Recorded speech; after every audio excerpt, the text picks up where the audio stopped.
ආයුබෝවන් දුවේ පුතේ. අද දවසේ අපි සාකච්ඡා කරන්නේ 13 වෙනි ශ්‍රේණිය සිංහල විෂය හා සම්බන්ධ වෙන පාඩමක්. කෙටි කතා රසවින්දනය හා ਵਿਚාරය. ඔබ දන්නවා අධ්‍යයන පුස්තක සහතික පත්‍ර උසස් පෙළ විභාගයේ ගත්තාම මේ විභාගයේ ඉතාමත් පහසුවෙන් ඔබට ලකුණු ගන්නට පුළුවන් කොටසක් තමයි කෙටි කතා. නිර්දිෂ්ට කෙටි කතා සංග්‍රහය ආශ්‍රයෙන් ආන ප්‍රශ්න වලට පිළිතුරු දීලා උපරිම ලකුණු ගණනක් ලබා ගන්න පුළුවන් විෂය කොටසක් තමයි කෙටි කතා. ඔබේ නිර්දිෂ්ට කෙටි කතා රසවින්දනය හා ਵਿਚාරය පිළිබඳ මූලික කරුණු ටිකක් අද දවසේදී අපි සාකච්ඡා කරමු.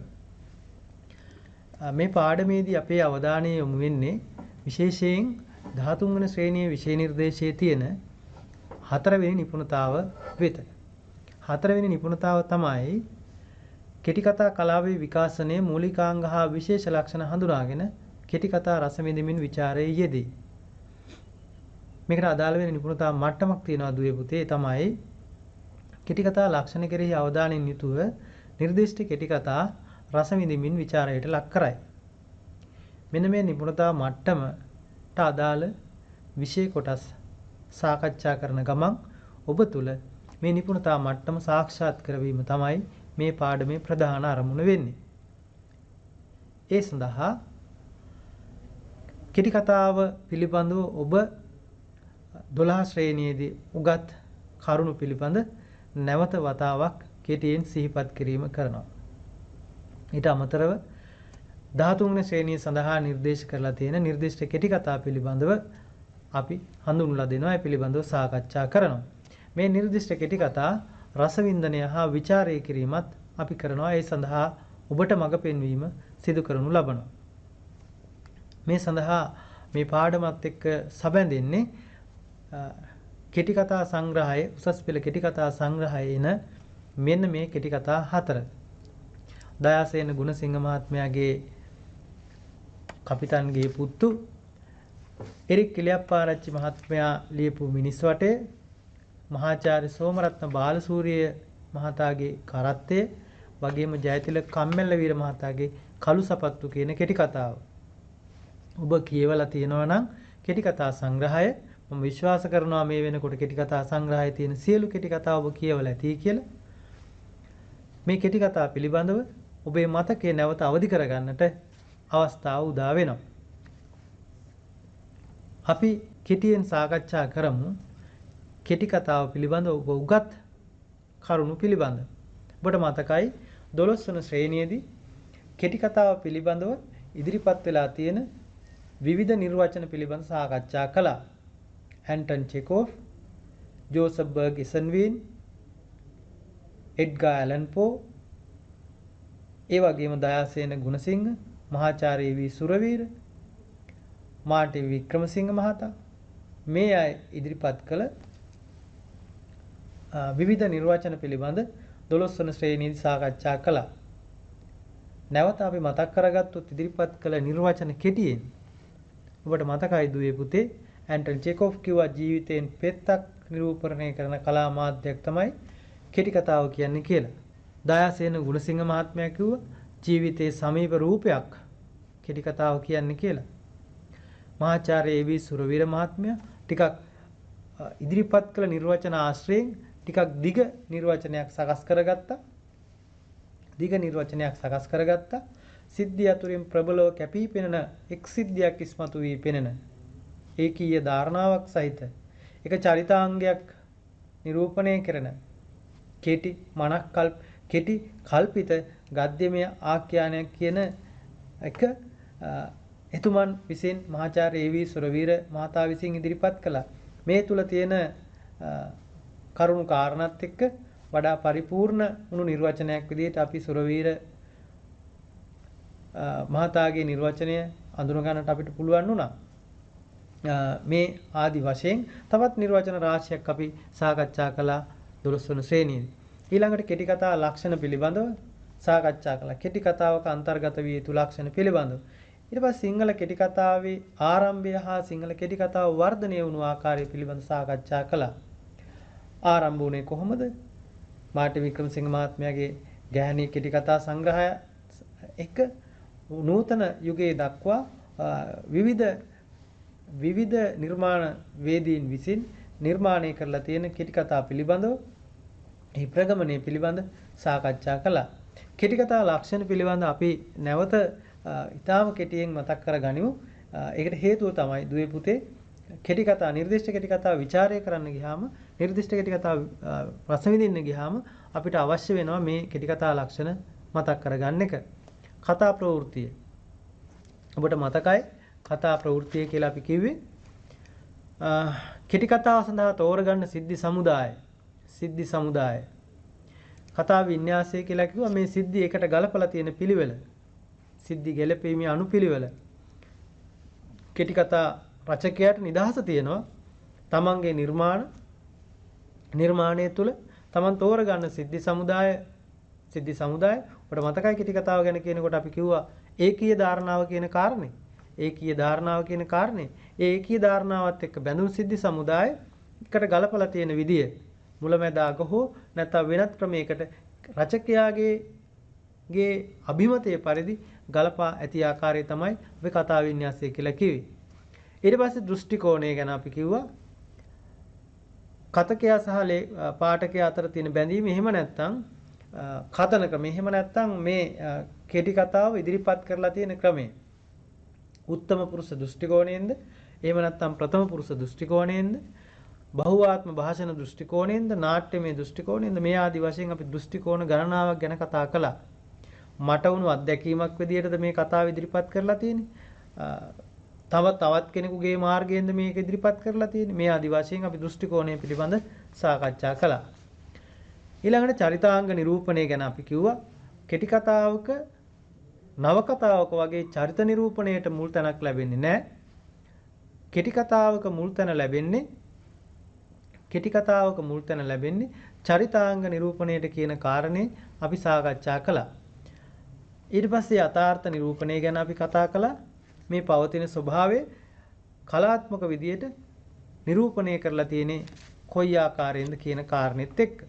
පසුබිම් නිරූපණය සහ පරිසර වර්ණනා මේ සිද්ධි සමුදාය බැඳිලා තියෙන පරිසරය කොහොමද අපිට ඉදිරිපත් කරලා තියෙන්නේ? ඒ සිද්ධි සමුදාය ඒ චරිතත් එක්ක බැඳී තියෙන්නට ඕන ඒ පරිසරය. අපි උදාහරණයක් විදියට ගත්තොත් මිනිස් වටේ කෙටි කතාව දීවර ජන සමාජයේ පසුබිම් කරගෙන ලියවුණු එකක්. එම නිසා ඒ කෙටි කතාවේ පරිසරය අපේ සිත තුළ මැවෙන්නට ඕන දීවර පරිසරයක් විදියට. එහෙම මැවෙන්න නම් කෙටි කතා කරුවා කොයි විදියටද මේ පසුබිම් නිරූපණයේ පරිසර වර්ණනා ඉදිරිපත් කරන්න කියන කාරණේ වැදගත් වෙනවා. ඊළඟ කාරණේ තමයි සංකේත නිරූපණය. අපි කිව්වා දරුවනේ කෙටි කතාවක තියෙන සුවිශේෂ ලක්ෂණ අතර එකක් තමයි සංක්ෂිප්ත බව, එහෙම නැත්නම් කෙටි බව. කෙටි කතාව කෙටි වෙන්න නම් අනවශ්‍ය ලෙස දීර්ඝ නොවෙන්න නම් සංකේත නිරූපණය කියන එක අතිශයින් වැදගත් වෙනවා. ඇයි දුවේ පුතේ සංකේත නිරූපණය වැදගත් වෙන්නේ? භාෂාවේ වචන ගණනාවකින් කියන්න පුළුවන් දේවල් අපිට පුළුවන් එක සංකේතයක් මාර්ගයෙන් කියන්න. එහෙම නැත්තම් වචන සෑහෙන සංඛ්‍යාවක් අපිට ඒ වෙනුවෙන් මිඩංගු කරන්න සිද්ධ වෙනවා. රසිකයෙක් විදියට පාඨකයෙක් විදියට අපිට පුළුවන් වෙන්න ඕනේ මේ සංකේතයේ මගින් ඔහු කියන්න උත්සාහ කරන්නේ මොකක්ද කියන එක තේරුම් ගන්න. ඊළඟට භාෂා ලක්ෂණ නැත්නම් භාෂා රීතිය.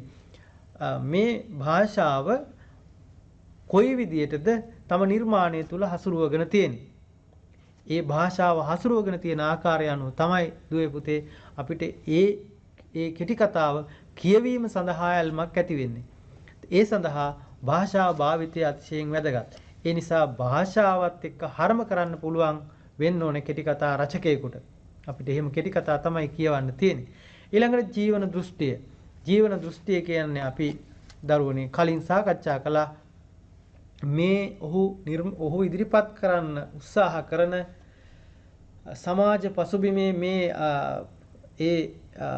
ඔහු ඉදිරිපත් කරන්න අදහස් කරන දේ විද්‍යා ඒ රචකයා දරන ආකල්පය මේ සමාජ පසුබිම තුළ මුහුණ දෙන විවිධ අත්දැකීම් වලට කෙරෙහි ඒ රචකයා දක්වන ආකල්පය තමන් කියන්න හදන කාරණේ සම්බන්ධයෙන් රචකයා දක්වන ආකල්පය. ඔහු මේ සිද්ධිය සම්බන්ධයෙන් සංවේදීද?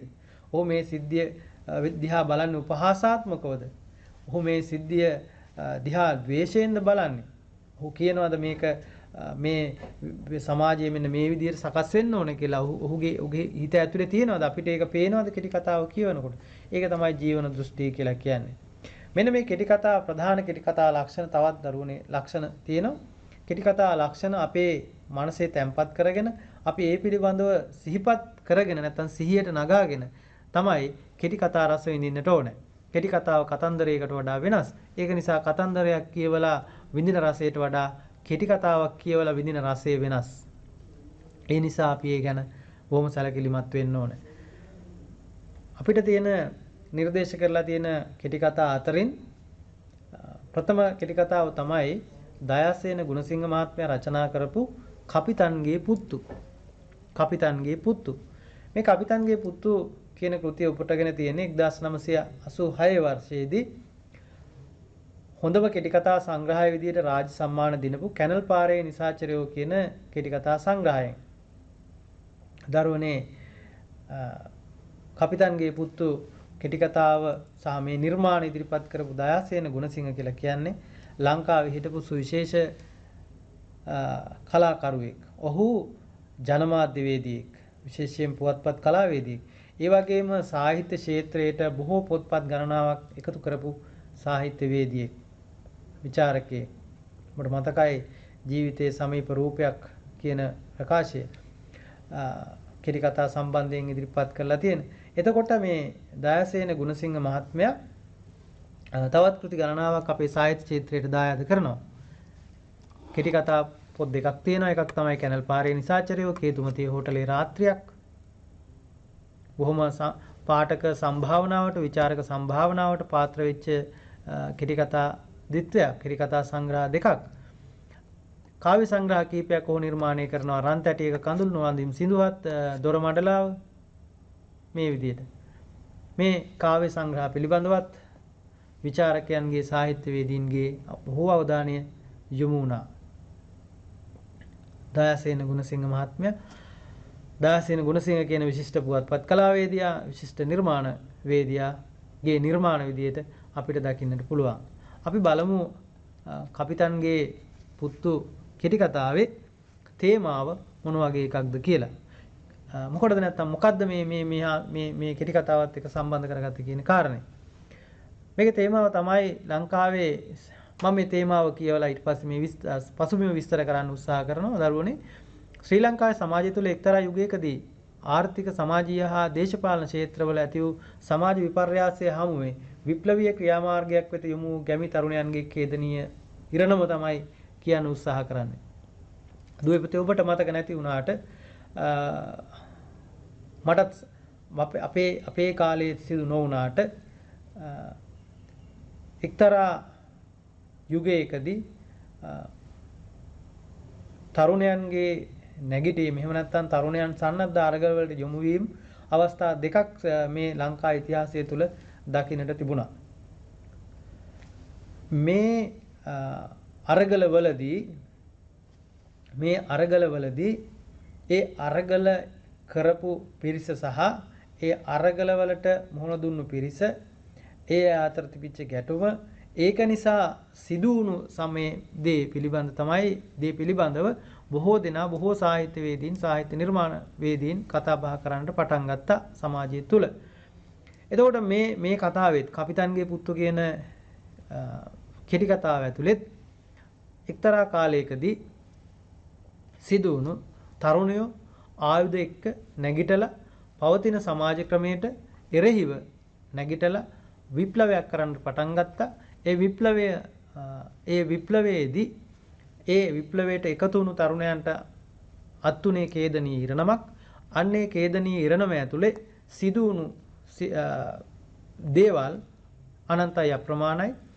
මෙන්න මේ ඒකට හේතුව වුණේ ඒ සමාජ ක්‍රමයේ කෙරෙහි සමාජ ක්‍රමයේ තුලින් ඒ තරුණයන්ට සිදු වුණු අසාධාරණකම් සහ සමාජයට සිදු වුණු දේවල්, මේවා පිළිබඳව අවදියෙන් හිටපු පිරිසක් තමයි මේකට එකතු වුණේ. මේ නිසා ඒ අයට අත්තුණු ඛේදනීය ඉරණම තමයි කපිතාන්ගේ පුතු කියන කෙටි කතාවෙන් කියන්නට උත්සාහ කරන්නේ දයාසේන ගුණසිංහ මහත්මයා. මේකේ ප්‍රධාන චරිතය ජයවීර කියලා හමුදා නිලධාරියෙක්. ඔහු කපිතාන් කෙනෙක්. මේ කතාව ඉදිරිපත් කරන්නේ ප්‍රථම පුරුෂ දෘෂ්ටි කෝණයෙන්. සමහර විට අපිට පේනවා මේක කීප දෙනෙකුගේ මාර්ගයෙන් ඉදිරිපත් කරන ස්වභාවයකුත් ප්‍රථම පුරුෂ දෘෂ්ටි කෝණයෙන් තමයි මේ කෙටි කතාව ඉදිරිපත් කරන්නේ. අපි ඉස්සර වෙලා දරුවනේ මේ කතාවේ මේ කතාසාරය එහෙම නැත්නම් සාරාංශය මේක ඇතුලේ තියෙන කතන්දරය හොයාගමු. කෙටි කතාවක් කියවනකොට මේ කෙටි කතාව රස විඳින්න තියෙන හොඳම දේ තමයි මුලින්ම කරන්න ඕන දේ තමයි කෙටි කතාවේ සාරාංශය නැත්නම් කතන්දරේ මේක ඇතුලේ තියෙන කතන්දරේ අපි එළියට ගන්න එක. කෙටි කතාව ඇතුලේ තියෙනවා කතන්දරයක්.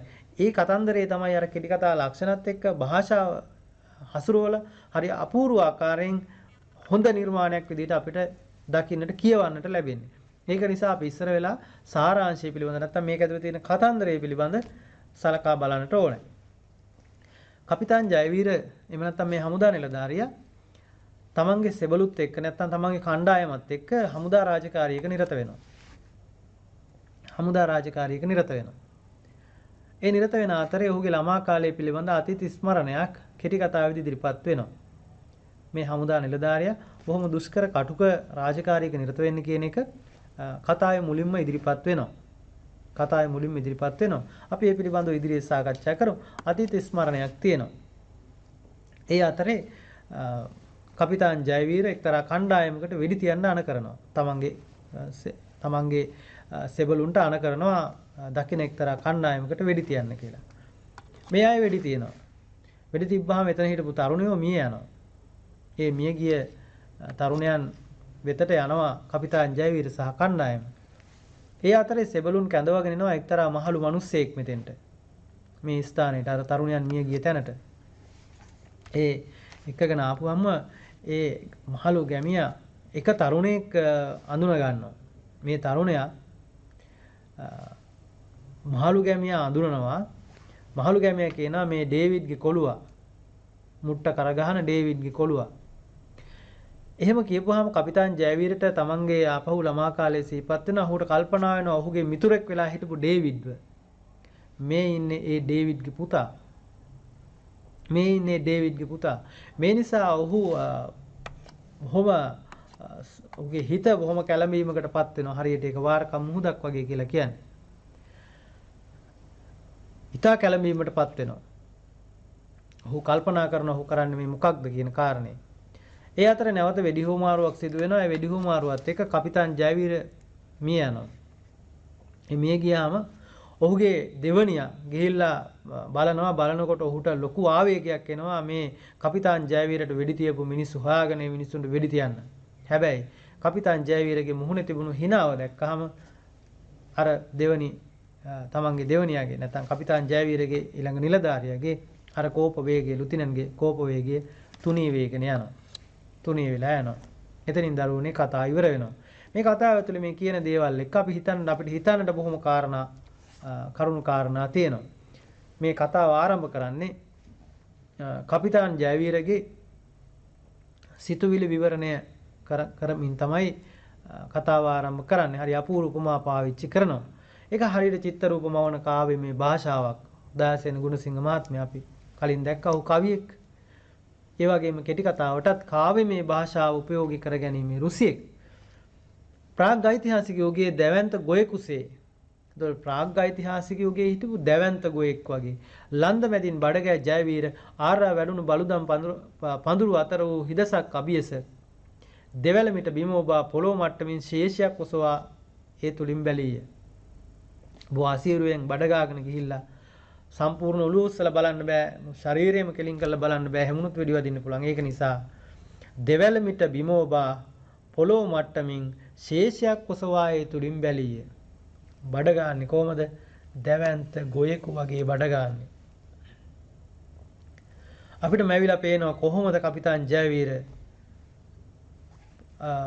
අර හමුදා ගමනින් ඔහුගේ ඉරියව්ව පාවිච්චි කරමින් කොහොමද මේ ගිහිල්ලා ශේෂයක් ඔසවා බලන්නේ ඉදිරිය කියන කාරණේ. ඔහු භාෂාව හසුරුවන්නේ එහෙමයි. දයාසේන ගුණසිංහ මහත්මයා බොහොම කාව්‍යමය භාෂාවක් ඔහුට තියෙන්නේ. අනිත් පැත්තෙන් අපිට තියෙන අවස්ථානුකූලව ඒ භාෂාවේ ස්වරූපය වෙනස් කරගන්නවා. අනිත් පැත්තෙන් අපිට පේනවා හමුදා නිලධාරියෙකුගේ සිතුවිලි ක්‍රියාත්මක වෙන විදිය. හමුදා නිලධාරියෙක් කිව්වම අපි දන්නවා ටිකක් නේද අපේ හිතේම වෙන චිත්‍ර රූපයක් තියෙනවා. ඒ නිසා ඔහුගේ භාෂාවත් ඒ විදිහට හැඩගැහිලා තියෙනවා. කී දෙනෙක් මැරිලාද එකාද දෙකාද දෙන්නද රොත්ත බුරුත්තම දුන් රාජද්‍රෝහී විප්ලවකාරයෝ හිත් පිට නැති මිනිමරුවෝ. ඒ සොරේ ඒ වචන ටිකත් එක්ක ඔහුගේ චරිතයේ ස්වභාවය තමයි හෙළි වෙන්නේ. කී දෙනෙක්ද මැරිලාද එකාද දෙකාද දෙන්නද රොත්ත බුරුත්තමද උන් රාජද්‍රෝහී විප්ලවකාරයෝ හිත් පිට නැති මිනිමරුවෝ. ඔහුගේ සිතුවිලි පිළිබඳ ඒ වචන ටික ඇතුලේ ලොකු කතාවක් අපිට කියනවා. භාෂාව පරිහරණයේ විශේෂත්වය ඒක. ඒ වුණාට කපිතාන්ගේ හිත ඒ කාර්මුණක තියාගන්නවා හරිම අසීරුයි. ඒ නිසායි කියන්නේ ඒ වාරකන් මුහුදක් මෙන් බව වාරකන් මුහුදක් වගේ. කතෝරය කියන්නේ වාරකන් කාලයට අපි දන්නවා මුහුද කොයිතරම් කැළඹීමටපත් වෙනවා. ඒක වරින් වර තප්පරෙන් තප්පරේ වෙනස් වෙනවා. වගේම ඒ කැළඹීමේ ස්වභාවය හිතා ගන්න බෑ. ඡණ්ඩ වෙන්න පුළුවන්, තරම් ඡණ්ඩ නොවෙන්න පුළුවන්. ඒ වගේ. එතකොට මේ වගේ වාරකන් මුහුදක් වගේ තමයි ඔහුගේ සිත කැළඹීමටපත් උනේ. ඊතරම් ඌ කලබලයටපත් උනා කියන එක ඔහු වචන කීපයක් පාවිච්චි කරලා සංක්ෂිප්ත බව රැක ගන්න. ඔහුගේ කැළඹීම ගැන වඩා වැඩි විස්තරයක් කියන්නේ නැතුව ඔහු කියන්නේ ඒක හරියට වාරකම් මුහුදක් වගේ කියලා. භාෂා පරිහරණයේ විශේෂතාව. මේ ගැමි ජනතාව කපිතාන් ජයවීරට සිහිපත් වෙනවා. ගැමි ජනතාව දුප්පතේ අන්තයටම ගිහිල්ලා ඒක වෙලිලා, ඒක පැටලිලා, ඒ දරුවා හරිම අසරණ වෙලා. ඒක කියන්නේ කපිතාන් ජයවීරගේ දෘෂ්ටි කෝණයෙන් තමයි දයාසේන ගුණසිංහ කියන කෙටි කතා රචකයා. බලන්න ඔහුගේ වචන ටික. හාමතින් වැగిරෙන දෙතන් පුඩු වලට කිරි බින්දුවක් දෙකක් පෙරා දීමට අසීමිත දරුසෙනයස පවා අපෝසත් වූ විට කොත්තමල්ලි දියසුඟක් කැඳිත්තක් ගැමි බිලිඳුන් රකි. හාමතින් වැగిරෙන දෙතන් පුඩු වලට කිරි බින්දුවක් පෙරා දීමට අසීමිත දරුසෙනයස පවා අපෝසත් වූ විට මේ හාමතින් පෙළෙන මිනිස්සුන්ගේ දුප්පත්කම කොයිතරම්ද කියන එක කියන්නේ දරුවන්ට දෙන්න දෙතනේ කිරි බින්දුවක්වත් නැහැ. ඒ වෙලාවට මොකද කරන්නේ? කොත්තමල්ලි දියසුඟක් කැඳිත්තක් ගැමි බිලිඳුන් රැකි. මේ ගැමි බිලිඳුන් රකින්නේ කොත්තමල්ලි ටිකක්, කොත්තමල්ලි වතුර ටිකක්, එහෙම නැත්නම් කැඳටින් ඩිංගක් තමයි ඒ අයගේ ජීවිතේ රකින්නේ. මේක අදත් මේ විදිහටම සමහර ප්‍රදේශවල තැන්වල දකින්න පුළුවන් ගමේ නගරේ කොතැන වුණත්. ඒ නිසා අපිට පේනවා මේ ජීවන දර්ශනයේ විදිහට දයාසේන ගුණසිංහ මහත්මයා මේ කතාවෙන් අපිට කියන්න උත්සාහ කරනවා. ජීවන ගමන නිරත වෙන හැම පුද්ගලයෙකුටම ජීවිතයේ එක් අවදිවලදී ගැටලු පිට ගැටලු අර අන්තෝ ජටා බහි ජටා කියන විදිහට ඒ වචන ටික උ පාවිච්චි කරනවා. ඇතිවීම විශ්ව සාධාරණ ධර්මතාවක්. හැම කෙනෙකුටම විවිධ අවදිවලදී විවිධ ගැටලු වලට මුහුණ දෙන්න සිද්ධ වෙනවා. කපිතාන් ජයවීරටත් ඒ වැඩේම තමයි වෙන්නේ. අර තරුණයන්ටත් ඒ කේදනී එරණම තමයි යත් වෙන්නේ. ඒක නිසා මේක පුද්ගල බද්ධ වෙන්නේ නැහැ. ඕනෑම කෙනෙකුට වෙන්න පුළුවන් දෙයක්. හැම පුද්ගලයෙකුටම ජීවිතයේ එක් කාලවලදී ගැටලු පිට ගැටලු ඇති වෙන එක බොහොම විශ්ව සාධාරණ ධර්මතාවක්. හැමෝටම මේක වෙන්න පුළුවන් දෙයක්. කියන කාරණේ තමයි දයාසේන ගුණසිංහ මහත්මයා කියන්න උත්සාහ කරන්නේ.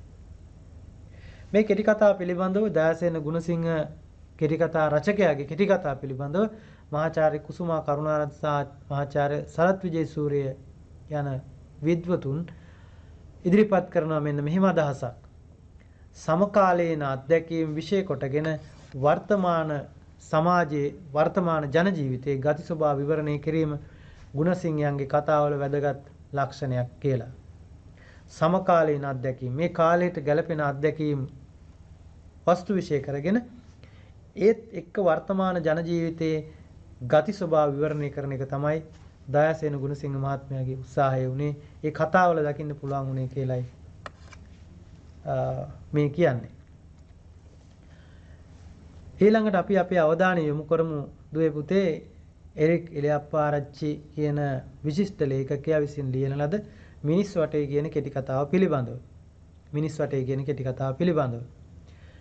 එරික් එලියප්පාරච්චි කියන්නේ විවිධ විශේෂ ක්ෂේත්‍ර ඔස්සේ සාහිත්‍ය ක්ෂේත්‍රයේ තමන්ගේ දායකත්වය ලබා දුන් ඒ පිළිබඳ සුරුවිරුකම් පෙන්වන ලේඛකයෙක්. චිත්‍ර කලාව, සාහිත්‍ය වගේ විවිධ විෂයන් පිළිබඳව එතුමන්ගේ පෘතුල දැනුම සාහිත්‍ය කෘති විදියට, ශාස්ත්‍රීය කෘති විදියට අපිට දායාද කරලා දීලා තියෙනවා. මිනිස් වටේ කියන කෙටි කතාව උපුටා ගන්නෙත් එතුමන් ලියපු 2011 වර්ෂයේදී ලියපු මිනිස් වටේ කියන කෙටි කතා කෘතියෙන්. මිනිස් වටේ කියන නමින් හඳුන්වපු කෙටි කතා කෘතියෙන්. ඊට අමතරව එරික් කිලියප්පාරච්චි කියන මේ විශිෂ්ට ලේඛකයා තවත් කෘති ගණනාවක් ලියනවා. ඔහුගේ කෙටි කතා සංග්‍රහ විදියට අපිට දකින්නට පුළුවන් වඩදිය, කෛලාස කූටය, මල් නැති මල් උයන, ලංකා ගමන, අවනඩුවක සටහන්, මිනිස් වටය, බැග්ඩෑඩ් වගේ කෘති කෙටි කතා සංග්‍රහ විදියට. නවකතා විදියට හඳුන්වන්න පුළුවන් නවකතා විදියට එතුමන් සාහිත්‍ය ක්ෂේත්‍රයේ දායාද කරපු පොත් කීපයක නම් මෙතන තියෙනවා. බගන්දරා නවකතාවක් විදියට, විතණ්ඩ සමය, ලලිත සමය, පර්දේසි, ආදරේ සිමෙන්ති, පාද යාත්‍රා, චයිනා ටවුම මේ වගේ තවත් කෘති ගණනාවක් එතුමන්ගේ නිර්මාණ අතර තියෙනවා. බොහෝ කෘති ගණනාවක් සාහිත්‍ය ක්ෂේත්‍රයට ඔබට දායාද කළ ලේඛකයෙක්, විචාරකයෙක්, පර්යේෂකයෙක්, හොඳ විද්වතෙක් එරික් කිලියප්පාරච්චි කියලා කියන්නේ. දුවේ පුතේ අපි මිනිස් වටේ කෙටි කතාව පිළිබඳව සාකච්ඡා කරමු. මිනිස් වටේ කෙටි කතාවේ සාරාංශය අපි බලමු. මිනිස් වටේ කෙටි කතාවේ ඇතුලේ තියෙන කතන්දරය මොකක්ද කියලා. ඊට පස්සේ අපි මේ කතන්දරයේ කෙටි කතා ලක්ෂණ ඔස්සේ විග්‍රහ කරන්න උත්සාහ කරමු. මේ කෙටි කතාවේ ප්‍රධාන චරිතය තමයි සතයා. සතයා කියන එක පටවැඳුණු නමක්. ඔහුගේ නම තමයි ලැයියා. මේක දීවර ජන සමාජයේ පසුබිම් කරගෙන ලියුණේ. ඒක නිසා මේ නංගන්, මේ පරිසරය, මේ භාෂාව දීවර ජන සමාජයත් එක්ක සම්බන්ධ වෙච්ච භාෂාවක්. ලැයියා දකින්නවා බෝට්ටුවක් මුහුදට ගහගෙන යනවා. මේ බෝට්ටුවේ නම තමයි තෙරේසා මල්කාන්ති. අපි දන්නවා මේ බෝට්ටුව ගැන කියනකොට, මේ නම ගැන කියනකොට මේ දීවර ජන සමාජයේ ඉන්න ප්‍රජාවකගේ කතාවක් ආශ්‍රයෙන් ගොඩ නැගුණු කතාවක් වෙන්න ඕනේ. මේ බෝට්ටුව අයිති වෙන්නේ තෙරේසා මල්කාන්ති බෝට්ටුව අයිති වෙන්නේ සර්පිනා ගෙදරට. සර්පිනා ගෙදර ඉන්න එක තරුණියක් තමයි තෙරේසා මල්කාන්ති කියන්නේ. මේ තෙරේසාට ඒක පාර්ශවීය ප්‍රේම කරනවා ලැයියා. ඒක පාර්ශවයෙන් ප්‍රේම කරනවා. ලැයියාගේ ප්‍රේමය පිළිබඳ ලැයියා දන්නවා. හැබැයි තෙරේසා දන්නේ නැහැ. ඒකයි ඒක පාර්ශවීය ආදරය. ලැයියා ආදරය කළාට තෙරේසා Tamanට ආදරය කරනවග දන්නේ නැහැ ලැයියා. ලැයියා ආදරය කරනවග තෙරේසා දන්නේ නැහැ. ඊට පස්සේ මේ ශ්‍රීපල්ලි කියන තොටුපොළ, මේ දීවර තොටුපොළ ආශ්‍රයෙන්, දීවර වරාය මේ තොටුපොළ ආශ්‍රයේ ගම්මානයේ ස්වභාවය විස්තර කරනවා. ලැයියාගේ ජීවන වෘත්තිය පිළිබඳ විස්තර කරනවා. ඔහු ඒක වෘත්තියක් කරපු කෙනෙක් නෙවෙයි. වෙලාවකට හොරෙක්, වෙලාවකට දැල්ලා දෙන්නෙක්, වෙලාවකට මාළු වෙලෙන්දෙක්. මේ වගේ විවිධ වෘත්තීන් කරලා තමන්ගේ ජීවිකාව කරගන්න, නැත්නම් කීයක් හරි හම්බ කරගන්න කෙනෙක් තමයි මේ ලැයියා කියලා කියන්නේ. ඊට පස්සේ මේ ලැයියා තෙරේසා මල්කාන්ති බෝට්ටුව ගහගෙන යනවා කියලා කියන්නේ යනවා සර්පිනා ගෙදරට. ඒ කියන්නේ තෙරේසා මල්කාන්තිගේ ගෙදරට. ඒ යනකොට ඒ ගෙදර කවුරුවත් නැහැ. ඒක නිසා සිද්ධ වෙනවා තෙරේසා මල්කාන්ති බෝට්ටුව ලැයියාටම මේ ගොඩට අරගෙන එන්න. මෙහෙම ඇවිල්ලා වැල්ලේ ඇවිදින අතරේ ඔහුට මුණ ගැහෙනවා මිතුරන් කණ්ඩායමක්. තමන්ගේ මේ මිතුරු ලෑස්තිලා ඉන්නේ ඉතාලියට යන්න. ඔබ දන්නවා මේ ඉතාලි ගමන කියන එක සීනයක් බොහෝ තරුණයින්ගේ වර්තමාන සමාජයේ වුණත්. මිනිස් වටේ කතාවේදී කල ලිව්වට අදටත් ඒක එහෙම තමයි. මිතුරන් දකින්න නෝ මෙයා ඉතාලියට යන්න ලෑස්තිලා ඉන්නේ. එයාත් එක්ක කතා බහ කරනකොට මිතුරන්ගේ මේ ගමනට සම්පූර්ණයෙන් එරෙහි වෙනවා ලැයියා. මේක ජීවිතය නැති කරගන්න අවදානමක් ගන්න, ජීවිතය පිළිබඳ අවදානමක් ගන්න අවස්ථාවක්. ඒ නිසා යන්න එපා කියලා. මේ වෙලාවේදී අර තරුණය ටික එකතු වෙලා ලැයියාගේ සිත වෙනස් කරනවා. ලැයියාගේ සිත වෙනස් කරලා ලැයියාට ඇඳුනුත් අඳලා ඔහුව සූදානම් කරනවා ඉතාලි ගෙනියන්න. හැබැයි ඉතාලි ගෙනියන්න අකමැති වෙන ලැයියාගේ හිත වෙනස් කරන්නේ කොහොමද? තෙරේසා ගැන කියලා. තෙරේසා ගිහිල්ලා දැන් ඉතාලියේ රෙස්ටුරන්ට් එකක් කරනවා. උඹ ගැන තාම බලන් ඉන්නවා. ඒක නිසා යන්. ලැයියා කල්පනා කරනවා තෙරේසාත් එක්ක මීට වඩා හොඳ ජීවිතයක් ගෙවන්න නම් මේ ඇත් එක්ක යන්න ඕන ඉතාලියට. එහෙම හිතන ලැයියාගේ හිත වෙනස් වෙනවා. එතනින් කතාව අවසන් වෙනවා. එතකොට මේකේ අපිට තේරෙනවා මේ අපිත් ඉන්නේ මිනිස් වටේක ඇත්තටම. මේ ලයියත්ම කොටුනේ මිනිස් වටේකට බහුතරයක් කියන දේවල් දිහා බලපුවාම ඒ බහුතරයේ මතයට ඔහුට සිද්ධ වෙනවා එකඟ වෙන්න. අවසානයේ සිද්ධ වෙන්නේ ඒකයි. ඒ නිසා ඔහුගේ ඉරණම තීන්දුව වෙන්නේ ඒක තුලින්. ඔහුට සමහර විට ඒක ජීවිතය අවදානමේ දාන සිද්ධියක් වෙන්නට පුළුවන්. අපිට පුළුවන් දුවේ පුතේ මේ වගේ සටහනක් හදාගත්තාම එහෙම නැත්නම් මේ වගේ දිත්තු සටහන් ජර්නලයක් ආකාරයෙන් වෙන සටහනක් හදාගත්තාම මේ කෙටි කතා රස විඳින්න ඕන කරන පසුබිම සකස් කරගන්න. මේ සියල්ල එක තැනකට ගත්තාම. උදාහරණයක් විදිහට මේකේ කතා ප්‍රවෘත්තිය තමයි මේ තෙරේසා බෝට්ටුව මුහුදට ගහගෙන යන සිද්ධිය සහ ලයියා කලබල වෙලා තෙරේසාගේ ගෙදර යන එකත් ලයියාගේ ප්‍රේමය පිළිබඳව ලයියාගේ බෝට්ටුව වෙරළට අරගෙන එන එකයි ඉතාලි ගමන මේ සිද්ධි සමුදාය තමයි කතා ප්‍රවෘත්තිය ඇතුලේ තියෙන්නේ. මේ කතා ප්‍රවෘත්තිය ගොඩනගනකොට රචකයා කුතුහලයෙන් යුතුව කතාව ආරම්භ කරලා මුල මැද අග හොඳ ඒකාබද්ධතාවක් තියෙන විදිහට මේ සිද්ධි ටික ගලපලා හොඳ කතා වින්‍යාසයක් සහිතව කතාව ගොඩනගනවා. ලයියාගේ චරිතය තමයි චරිත නිරූපණයේ පැත්තෙන් බැලුවොත් චරිතාංග නිරූපණයක් තියෙන්නේ. ලයියාගේ චරිතය තමයි ප්‍රධාන චරිතය. ලයියාගේ චරිතය වචන වලින් මේ පාඨකයාට සමීප කරනවා. ඔහු කල්පනා කරනවා කියවන පාඨකයා කල්පනා කරනවා ලයියා කෙරෙහි කොයිතරම් අනුකම්පාවක් දැනෙනවද? මේ ලයියා කොයිතරම් ඛේදනීය ඉරණමකටදපත් වෙන්න සූදානම් වෙන්නේ? ඔහුගේ ජීවිත අවදානමට මුහුණ දෙන්නේ කොහොමද? මේ කියන කාරණා පිළිබඳව ලයියා පාඨකයා වෙත හොඳින් සමීප කරවනවා භාෂාව තුළින් කෙටි කතා රචකයා. පසුබිම් නිරූපණය ගත්තාම පසුබිම් නිරූපණය දීවර ජන සමාජයේ කතාවක් තියෙන. ඒක නිසා දීවර ජන සමාජයේ ආශ්‍රිත පරිසරය තමයි ගොඩනගන්න උත්සාහ කරන්නේ. අපිට වාග් චිත්‍ර මැවෙන්නේ, වචනයෙන් චිත්‍ර මැවෙන්නේ මේ දීවර ජන සමාජය පිළිබඳව ඒ එරික් කිලියාපාරච්චි කියන විශිෂ්ට රචකයාගේ භාෂා හැසිරවීමේ දක්ෂතාවත් එක්ක.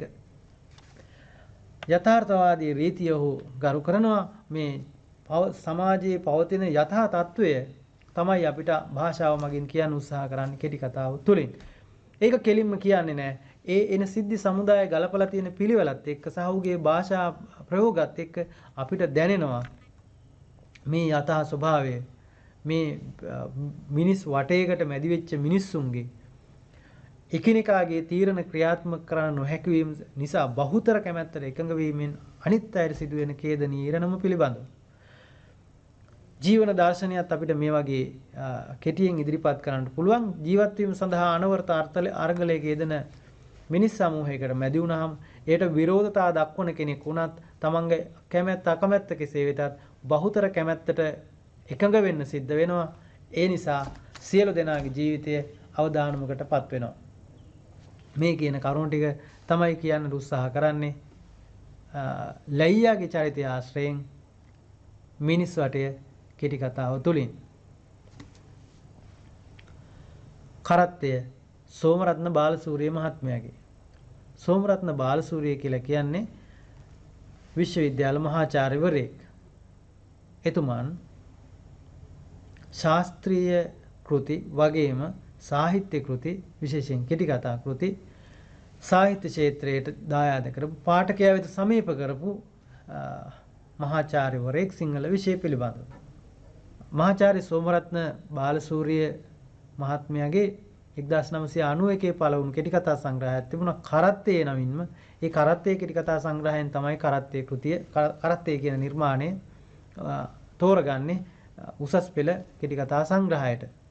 කෙටි කතා සංග්‍රහයට. කරත්තේ කෘතියට අමතරව මහාචාර්ය සෝමරත්න බාලසූරිය මහත්මයා තවත් කෙටි කතා සංග්‍රහ කීපයක් රචනා කරනවා. එකක් තමයි පඳුරු ගසා කිරිවැදිලා. තවත් එකක් කරත්තේ ගැන අපි කතා කළා. අනිත් සිහින දෙකක්.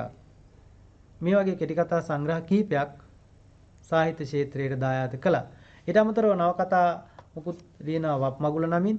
පරිවර්තන නවකතාවක් තියෙනවා පිටස්තර ඇල්බියා කැමුගේ ද අවුට්සයිඩ් කියන කෙටි කතා නවකතාවේ කෙටි නවකතාව පරිවර්තනය කරනවා පිටස්තරයා නමින් මහාචාර්ය සෝමරත්න බාලසූරිය මහතා විසින්. ඊළඟ සංග්‍රහිත සිංහල කෙටි කතා සංග්‍රහ දෙකක් අනෙක් ලේඛකයන් විසින් ලියන ලද තෝරාගත් කෙටි කතා සංග්‍රහ සහ තෝරාගත් සිංහල පද්‍ය කෘතිය ඇතුළත් මතක් සාහිත්‍ය යන කුමක්ද කියන පරිවර්තන කෘතියත් මහාචාර්ය සෝමරත්න බාලසූරිය මහත්මයා අපි සිංහල සාහිත්‍ය ක්ෂේත්‍රයට දායාද කරනවා. තවත් කෘති ගණනාවක් එක්ක අපි බලමු කරත්තේ කෙටි කතාව පිළිබඳවත් කෙටි විග්‍රහයක දෙන්න. මේ ආශ්‍රයෙන් ඔබට පුළුවන් කෙටි කතාව රස විඳින්න. මුලින්ම දරුවනේ ඔබ කරන්න ඕනේ මේ කෙටි කතාව කියවන එක. හොඳට කියවන්න ඕන. වතාවක් නෙමෙයි. ඒකේ තියෙන සමහර තැන් තේරෙන්නේ නැත්නම් තවත් වතාවක් කියවන්න. කරත්තේ කෙටි කතාවේ සාරාංශය අපි බලමු. කරත්තේ කෙටි කතාවත් අර කපිතන්ගේ පුතු කෙටි කතාව වගේ ඒ තේමාවට සමීප තේමාවක් තියෙන කතාවක්. හැබැයි කෙටි කතා දෙකක්. ඒක ගමන් මාර්ග දෙක කියන්නේ. අපි බලමු මේක. කරත්තේ කෙටි කතාවේ සාරාංශය ගත්තාම මේ කරත්තේ කෙටි කතාවේ ඉන්නේ කේන්ද්‍රීය චරිතය තමයි රණසිංහ. මේ රණසිංහ කියන පුද්ගලයා කරත්ත රස්සාව කරන කෙනෙක්. අවිවාහක තනියම කරත්තෙම ජීවත් වෙලා ඉන්න ගමන් කරත්ත රස්සාව කරන කෙනෙක්. අපි කලින් කතා කරා කපිතන්ගේ පුතු කෙටි කතාවේදී මේ අපේ ඉතිහාසයේ තරුණයන්ගේ විප්ලවීය අරගල දෙකක් සිද්ධ වුණා. එහෙම නැත්නම් ආයුධ සන්නද්ධ අරගල දෙකක් සිද්ධ වුණා. පවතින සමාජ ක්‍රමයට එරෙහිව නැගී හිටපු අවස්ථා දෙකක් තිබුණා. ඒ දෙකෙන් එක අවස්ථාවකදී සිදුවුණු සිදුවීමක් තමයි මේ කෙටි කතාවටත් එක අවස්ථාවකදී සිදුවුණු සිද්ධි සමුදායක් ආශ්‍රයෙන් ගොඩනගන කතාවක් තමයි කරත්තේ කෙටි කතාව තුලත් තියෙන්නේ. තේමාව පැත්ත බැලුවොත් කපිතන්ගේ පුතු එකත් එක්ක තරමක් සමානකමක් තියෙනවා. යම් හේතුවක් නිසා මේ රණසිංහ කියන පුද්ගලයාව පොලිසියට අරගෙන එනවා. පොලිස් රියදුරා විසින් අරගෙන ඇවිල්ලා ප්‍රශ්න කරනවා රණසිංහගෙන්. ඒ සිද්ධි සම්බන්ධව ප්‍රශ්න කරලා නිකන් ඉන්නේ නැහැ. ඔහුට පහර දෙනවා. ප්‍රශ්න කරන අවස්ථාවේ දෙන පිළිතුරු වලින් පොලිස් නිලධාරීන් කෝපයටපත් වෙනවා. ඒ නිසාත් සමහර තොරතුරු දැනගැනීමේ පරමාර්ථයෙන් ඔහුට පහර දෙනවා. ඒ අතරේ රණසිංහව එකගෙන යනවා පෙරට්ටුවකට.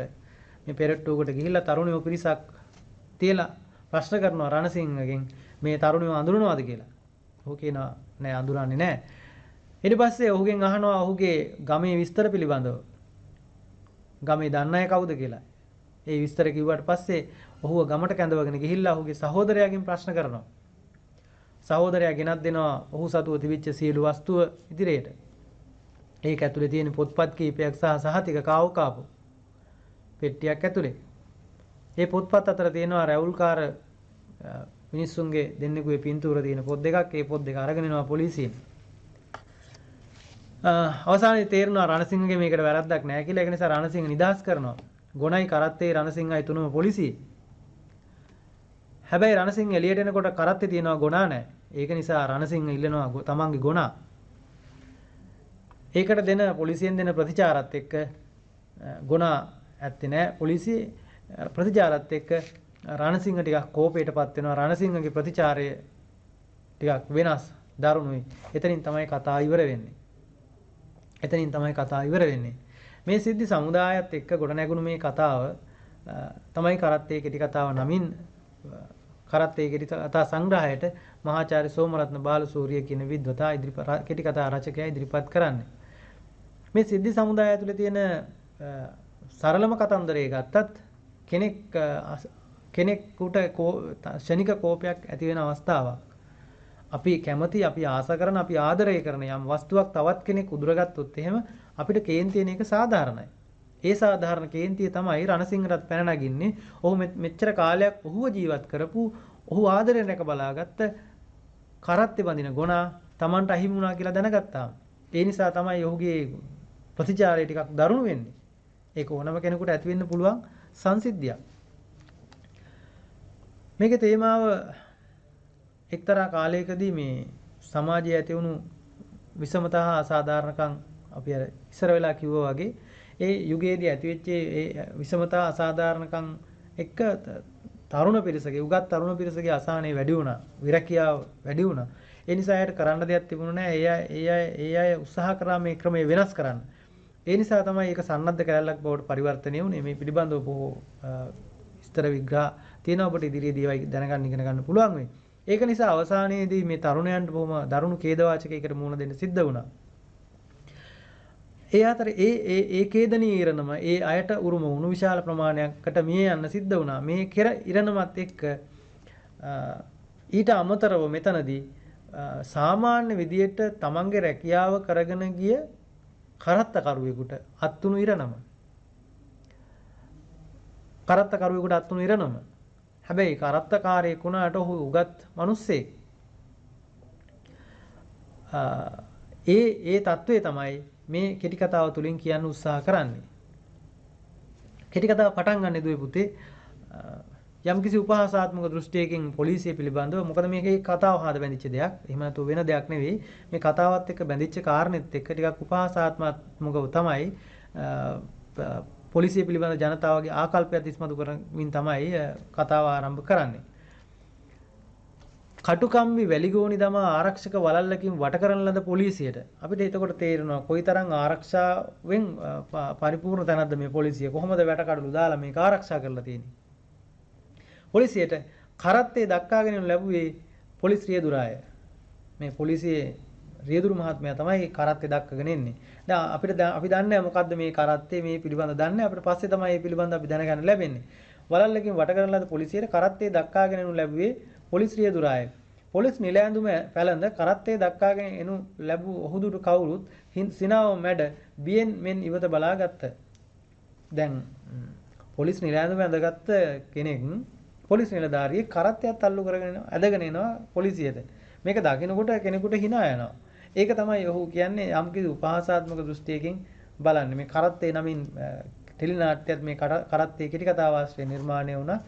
ඒන් තෝරගත්ත පින්තූරයක් තමයි මෙතන දකින්න තියෙන්නේ. පොලිස් නිල ඇඳුම ඇඳගෙන කරත්තේ දක්වගෙන එනවා පොලිසිය තුලට.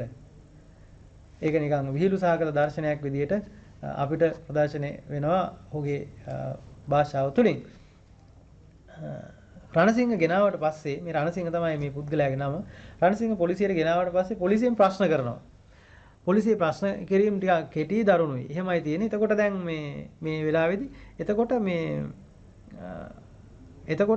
මේ වචන බොහොම අල්ප ප්‍රමාණයක් පාවිච්චි කරන්නේ. බොහොම සීමිත ප්‍රමාණයක් පාවිච්චි කරන්නේ. ඒ සීමිත වචන ප්‍රමාණය ඇතුලේ ලොකු කතාවක් වචන වාක්‍ය ගණනාවක ඡේද ගණනාවක් කතාවක් තියෙනවා.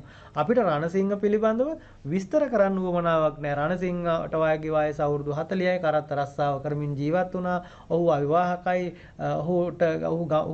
ඔහු ඉපදුනේ ගමේ වුණත් ඔහු ජීවත් වුණේ මෙහෙමයි. ඔය වගේ ලොකු විස්තරයක් අවශ්‍ය වෙන්නේ නැහැ. කෙටි කරගන්න පාවිච්චි කරන්නේ මේ කරත්තකරු සහ පොලිස් නිලධාරියා අතර ඇතිවන සංවාදය. පොලිස් නිලධාරියා ප්‍රශ්න කරනවා නම රණසිංහ උත්තර දෙනවා කොහොම සීරු මාරුවට හෙමින් රණසිංහ වයස 44යි රක්ෂාව කරත්ත රස්සාව විවාහකද නැහැ පදිංචිය කරත්තේ මං අහන්නේ උපන්නේ කොහෙද කියලා උපන්නේ දියුල්ලෑවේ පදිංචිය කරත්තේ තමා ඉගෙනගෙන තියෙනවද ඔව් කීයටද ජේස්ටේ සමත් එතකොට එකල ජේස්ටේ සමත් කියන්නේ ටිකක් හොඳ උගත් මට්ටමක් මේ වචන ටික ඇතුලේ අවුරුදු 44ක් වයස වෙච්ච රණසිංහ කරත්ත රස්සාව කරගෙන ඉන්නේ කරත්තෙම පදිංචි වෙලා. ඔහුගේ ස්ථිර පදිංචිය කරත්තේ. මේ විස්තර අහනකොට අර පොලිස් නිලධාරියාට තරමක් කේන්ති යනවා. විවාහකද නැහැ පදිංචිය කරත්තේ. පදිංචිය කියන එකෙන් අදහස් කරන්නේ ඇත්තටම ඔහු ජීවත් වෙන ප්‍රදේශය. හැබැයි ඉතින් මේ රණසිංහට කියන්න තියෙන්නේ ඔහු පදිංචිලා ඉන්නේ කරත්තේ තමයි. උපන්නේ දිවුල්ලාවේ පදිංචිය කරත්තේ. එතකොට ඔහු උගත් කියනවා ඔහු කියනවා ඔහුට ඒ අතරේ කල්පනා වෙනවා පසුව කල්පනා වෙනවා තමන් එක්ක ඉගෙනගත්ත තවත් කෙනෙක් මහාචාර්යවරයෙක් වෙලා ඉගෙනගත්ත එහෙත් වෙන වෙන වැඩ කර හිටපු තවත් කෙනෙක් මහාචාර්යවරයෙක් වෙලා තමන් ඉන්නේ රස්සා. ඒක උගත්කම කියන එක කොහොමද මේ විග්‍රහ කරන්නේ? මේ අවස්ථා හා සිද්ධි සජීවාකාරයෙන් දක්වන්න ඒ කතුවරයා දක්වන සමත්කම අතිශය ප්‍රශංසනීයයි. සෝමරත්න බාලසූරිය මහත්මයාගේ වාග් හැසිරවීම වචන හැසිරවීම භාෂාව හැසිරවීම හරි අපූර්වයේ තරම්. තමාගේ ළඟම මිත්‍රයෝ කවුද? පොලිසියෙන් අහන්නේ. ගොණයි බල්ලයි. මොකායකෝ? බොහොම දැඩි ලෙස අහනවා. මොකද කේන්ති යනවා පොලිස් නිලධාරියාට. ඒක නිසා අහනවා. කරත්තය දින ගොණයි පඩංගුවේ ඉන්න බල්ලයි. රණසිංහ කියන්නේ සත්‍ය කතාවක්. ඔහුට වෙන මිත්‍රයෝ නැහැ. ඔහු ළඟ ඉන්න මිත්‍රයෝ දෙන්න තමයි ගොණයි බල්ලයි. ගොණයි බල්ලයි එක්ක නාන්න ගියාම බල්ලට නාන්න කියනකොට බල්ලා දුවන්නේ අනිත් පැත්තට ගඟෙන්. තව ටිකක් දරුණු විදියට කතා කරපුවම තමයි බල්ලා ගඟට ගිහිල්ලා නාගෙන ඉන්නේ. ගොනත් එහෙමයි ගොනත් නාවලා කරලා කොහොම තෙල් ලන් දෙකේ ගාලා ඇටමැස්ස වහනවට බොහොම ආදරෙන් රැක බලාගත්ත සතු දෙන්නේ ගොනයි බල්ලයි. ඒකයි කියන්නේ කරත් යදින ගුණයි පඩංගු ඉන්න බල්ලයි. මේ දෙන්නත් එක්ක තමයි රණසිංහ කතා බහ කරන්නේ. ඔහු කියනවා මං කියන ඒවා හොඳට තේරෙනවා ඒගොල්ලන්ට. ඒගොල්ලන්ට කතා කරන්න බැරි වුණා. අහනවා මොන භාෂාවෙන්ද කතා කරන්නේ කියලා. මොන භාෂාවෙන්ද කතා කරන්නේ කියලා. රණසිංහ කතා කරනවා ඒගොල්ලොන්ගේ ප්‍රතිචාර. ඒගොල්ලන්ගේ ප්‍රතිචාර වලින් දන්නවා රණසිංහ මේ අයට කතා කරන්න පුළුවන් ඒ අයටත් තේරෙනවා කියලා. ඒකනේ කියන්නේ බල්ලට නාන්න කියලා ගඟට යන්න කිව්වහම ඌ දුවන්නේ අනිත් පැත්තට. කුණු වරපයක් කියලා ආපහු කියපුවාම තමයි බල්ලා දුවන්නේ ගඟට නාගෙන ඉන්න. ඉතින් මේ බල්ලට තේරෙන්නේ හින්දානේ. ඒකයි කියන්නේ භාෂාව ඒ වෙලාවට අනුව තමයි තීරණය වෙන්නේ. අවසානයේදී අපි කලිනුත් සඳහන් කරා මේ කතාවේදී කතාව ඉවර වෙනකොට දැන් රණසිංහ නේද අවසානයේදී ඔහුට පහර දීලා ඔහුව ගෙදර එක්කගෙන ගිහිල්ලා විස්තර හොයාගෙන ඇවිල්ලා ඔහුව පෙරට්ටුවකට තියලා තරුණියෝ පිරිසක් එක්ක යා තරුණියෝ අඳුරනවාද කියලා අර පොලිසියට අරගෙන ඉන්න හේතුව තමයි තරුණියෝ පිරිසකට කෑම උයලා දුන්නා කියලා. ඔහු කියනවා කාට වුණත් මං උයලා දෙනවා කියලා. එතකොට ඒ කෑම උයලා දුන්නා කියන සිද්ධිය මත තමයි ඔහු ගෙනල්ලා ප්‍රශ්න කරන්නේ. අවසානයේදී රණසිංහ නිදහස් කරනවා. හැබැයි ඒ වෙනකොට ඔහුගේ ගුණ අහිමි වෙලා කරත් විතරක් තියෙනවා. ඒ නිසා රණසිංහ දැඩි කැළඹීමකටපත් වෙනවා. ඒක නිසා තමයි රණසිංහගේ ප්‍රතිචාරය වෙනස් වෙන්නේ. මට යන්න ගුණා ඕනේ. තමුසේ ගුණා හොයනවා මිනිස්සුන්ට මෙහෙම වෙනකොට ගුණාට මොනවා වෙනවද ඔයි? ඇත්තනේ කතාව. මිනිස්සුන්ට මෙහෙම වෙනකොට ගුණෙකුට මොනවා වෙන්න පුළුවන්ද? හැබැයි ගුණා නැතුව යන්න කැමති නෑ රණසිංහ. ඒක නිසා රණසිංහට කේන්ති යනවා. කෙටි මැෂින් තුවක්කුව කරත්ත කරුගේ අතට හුරු නැතත් එහි හුරු බූටිකමට ඔහු ප්‍රිය කළේය. තමා කැඩෙට් බටේකුව සිටියේදී පස්කන්දේ සවිකල ලාංඡනයට හැර කිසිම සතෙකුට තුවක්කුවක් එල්ල කර නැති බව ඔහුට සීවිය. මට යන්න ගුණා ඕන කියලා කියනකොට රණසිංහ පොලිස් නිලධාරියාගේ ප්‍රතිචාරය තමයි තමුසේ ගුණා හොයනවා. මිනිස්සුන්ට මෙහෙම වෙනකොට ගුණාට මොනවා වෙනවද ඔය? පොලිස් නිලධාරියාට ඒක ඇඟට දැනුන්නේ නැතුවට රණසිංහට ඒක ඇඟට දැනෙනවා. තමන්ගේ හදවතට දැනෙනවා. තමන් එක්ක මෙච්චර කාලයක් හිටපු ගුණා දැන් නැහැ. කරත්ත විතරක් තියෙනවා.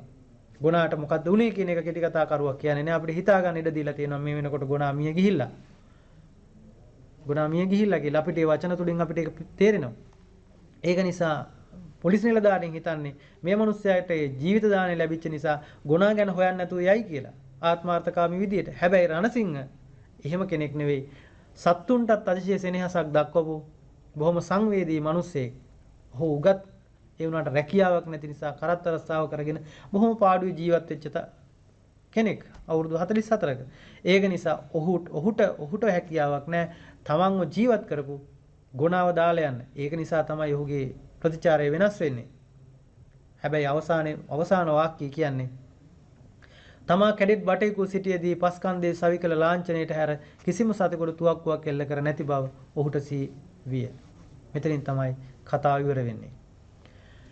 කරත්තේ කෙටි කතාව ඇතුලින් අපිට කියන්න උත්සාහ කරනවා මේ රචකයා සංකීර්ණ සමාජ ස්තරයේ ඇති විෂමතාව නිසා අධ්‍යාපනය ලබා හෝ නොලබා ඇතැම් අය වැරදි ක්‍රම ඔස්සේ නිලතල ලබාගෙන අපේක්ෂා ඉහළින් මිටු කර ගන්නවා. ඔහු කියනවා එක තැනකදී මාත් එක්ක එකට ඉඳලා කොල කෑලි වලින් ගහ හිටපු මෙයා දැන් මහාචාර්යවරයෙක්. මම කරත්ත රස්සාව කරනවා. ඉටු කර ගන්න අතර දුප්පත්කමේ පතුරටම ගිය සාමාන්‍ය ගැමියෝ වැරදි මාර්ගයකට පිවිසෙන්නේ නැතුව මිනිස්සුන්ට වගේම සත්තුන්ටත් එක වගේ සෙනෙහස් පාමින් මානුෂීය ගුණධර්ම අගයමින් ජීවත් වෙනවා. ආත්මార్థකාමී මිනිස්සු කොහොම හරි ඉහළට ගිහිල්ලා වැජබෙන අතරේ සමහර අය වැජබෙන අතරේ අහිංසක අව්‍යාජ ගැමියන් තමන්ගේ මානුෂීය ගුණධර්ම අගයමින් ජීවත් වෙනවා කියන කාරණේ කෙටි කතා රචකයා අපිට දෙන්නට උත්සාහ කරනවා. අපි අවසන් කෙටි කතාව කළු සපත්තු කෙටි කතාව බලමු. මේ කළු සපත්තු කෙටි කතාව උපුටා ගන්න කළු සපත්තු කියන කෘතියෙන් මේ කළු සපත්තු කෘතිය ලියන්නේ ජයතිලක කම්මැල්ලවීර මහත්මයා. ලංකාවේ සිංහල සාහිත්‍ය ක්ෂේත්‍රයේ සුවිශාල සේවාවක් කරපු රචකයෙක් ජයතිලක කම්මැල්ලවීර කියන්නේ. ඔහු කෙටි කතා නවකතා ආදී නිර්මාණ බොහෝ සංඛ්‍යාවක් සාහිත්‍ය ක්ෂේත්‍රයට දායාද කළා. කෙටි කතා සංග්‍රහම බොහෝ සංඛ්‍යාවක් තියෙනවා කළු සපත්තු. මිනිස්සු යක්කු සහ දෙවියෝ, තවත් කමලාවියක්, මාංචු සහ අන්තිම කැමැත්ත, පස්වැනි ජවනිකාව, සොබා, සිහින ඉසව්ව මේ වගේ කෙටි කතා සංග්‍රහ ගණනාවක් තියෙනවා. ඒ අතරේ නවකතා කීපයකුත් තියෙනවා. 8 අවුරුද්ද තාත්තලාය කතාව, පුරාහඳ, සියොත් තටුසින්ද, චුම්බන කන්ද, ගොදුරු 11, ඇස් මේ වගේ තවත් කෙටි කතා නවකතා චක්‍ර කෙටි කතා නවකතා සංග්‍රහ ගණනාවක් සාහිත්‍ය නිර්මාණ බොහොමයක් සාහිත්‍ය ක්ෂේත්‍රයට පාඨකයන්ට සමීප කරපු විශිෂ්ට ලංකාවේ ඉන්න විශිෂ්ට ගණයේ නිර්මාණවේදියෙක් ජයතිලක කම්මැල්ල වීර කියලා කියන්නේ. ඔබ අනිත් නවකතා අනිත් කෙටි කතාත් හොයාගෙන කියවන්න, පුස්තකාලේ ලබාගෙන කියවන්න. ඒ කියවීමෙන් ඔවුන්ගේ නිර්මාණ පිළිබඳ ඔබට හොඳ වැටහීමක් සහ ඔබේ නිර්මාණ ශක්තිය සංවර්ධනය කරගන්න, වර්ධනය කරගන්න පුළුවන්. කළු සපත්තු කෙටි කතාවත් හරි අපූර්ව කතාවක්. කළු සපත්තු කියන නම ඇතුළෙම තියෙන පොඩි සංකේතාත්මක ගතියක්. කළු සපත්තු කියපුවම විවිධ අර්ථ ගැන්වෙන්න පුළුවන්. කළු සපත්තු කියපුවම මිනිස්සුන්ට දැනෙන පීඩනය ගැන හිතෙන්න පුළුවන්. කළු සපත්තු කියපුවම පාගනවා කියන එක එහෙම හිතෙන්න පුළුවන්. කළු සපත්තු කියපුවාම ධනවත්කමේ යම් කිසි අර්ථයක් එන්න පුළුවන්. ඒ වගේ විවිධ අර්ථ නැගෙන්න පුළුවන් සංකේතාත්මක මාතෘකාවක් තමයි කළු සපත්තු කියලා කියන්නේ. කළු සපත්තු කියලා කියන්නේ. සපත්තු දෙකක් දාන්න ඉස්සර කාලේ නම් සෑහෙන හොඳ ධනයක් තියෙන්නත් ඕනේ. ඉතින් එහෙම විවිධාර්ථ ගෙන දෙන සංකේතයක් විදිහට කළු සපත්තු නමින් හඳුන්වන මේ කෙටි කතාවේ අන්තර්ගතය තමයි සාරාංශය අපි බලමු කෙටියෙන්. සිරිදාස කියලා කියන්නේ විශ්වවිද්‍යාල ආසන්නයටම නැත්නම් විශ්වවිද්‍යාල අධ්‍යාපනය සඳහා යන්තම් නොතේරුණු කෙනෙක්. ඔහු ඉහළින් ඉගෙන ගන්නවා. හැබැයි බොහොම මේ විශ්වවිද්‍යාලේ ළඟටම ගිහිල්ලා ආපහු ආවා වගේ ඔහුට විශ්වවිද්‍යාලය යාමේ වරම් අහිමි වෙනවා. ඒ අතර ලතාවෙමින් ඉන්නවා. ඔහු රැකියාවක් නැතුව ඔහු දකිනවා. හැබැයි පාරේ ඉන්නකොට පාරේ යන මිනිස්සු හවසට රැකියාවට ගිහිල්ලා හවසට බොහොම හෙම්බත් වෙලා ගෙදර යන විදිය. හෙම්බත් වෙලා එහෙන් මෙහෙන් එළවලු මල්ලක් දෙකක් පාන් ගෙඩියක් අතේ අරගෙන යන මිනිස්සු දකිනවා. හැබැයි සිරිදාස තාමත් ලතාවෙමින් ඉන්න ඔහුට රැකියාවක් නැතුව ඔහු දුප්පත් තරුණයෙක් නිසා. දවස ගානේ පත්‍ර බල ඔහු රැකියාවට ඉල්ලුම් පත්‍ර දාන්න උත්සාහ කරනවා. හැබැයි ඔහුගේ එකක්වත් හරියන්නේ නැහැ. ඔහුගේ උගත්කමට සරිලන ඔහු රැකියාවක් ලැබෙන්නේ නැහැ. ඔය අතරේ ආරක්ෂක නිලධාරී තනතුරකට සමුග පරීක්ෂණයට කැඳවන අරගෙන ඇවිල්ලා ප්‍රශ්න කරනවා රණසිංහගෙන්. ඒ සිද්ධි සම්බන්ධව ප්‍රශ්න කරලා නිකන් ඉන්නේ නැහැ. ඔහුට පහර දෙනවා.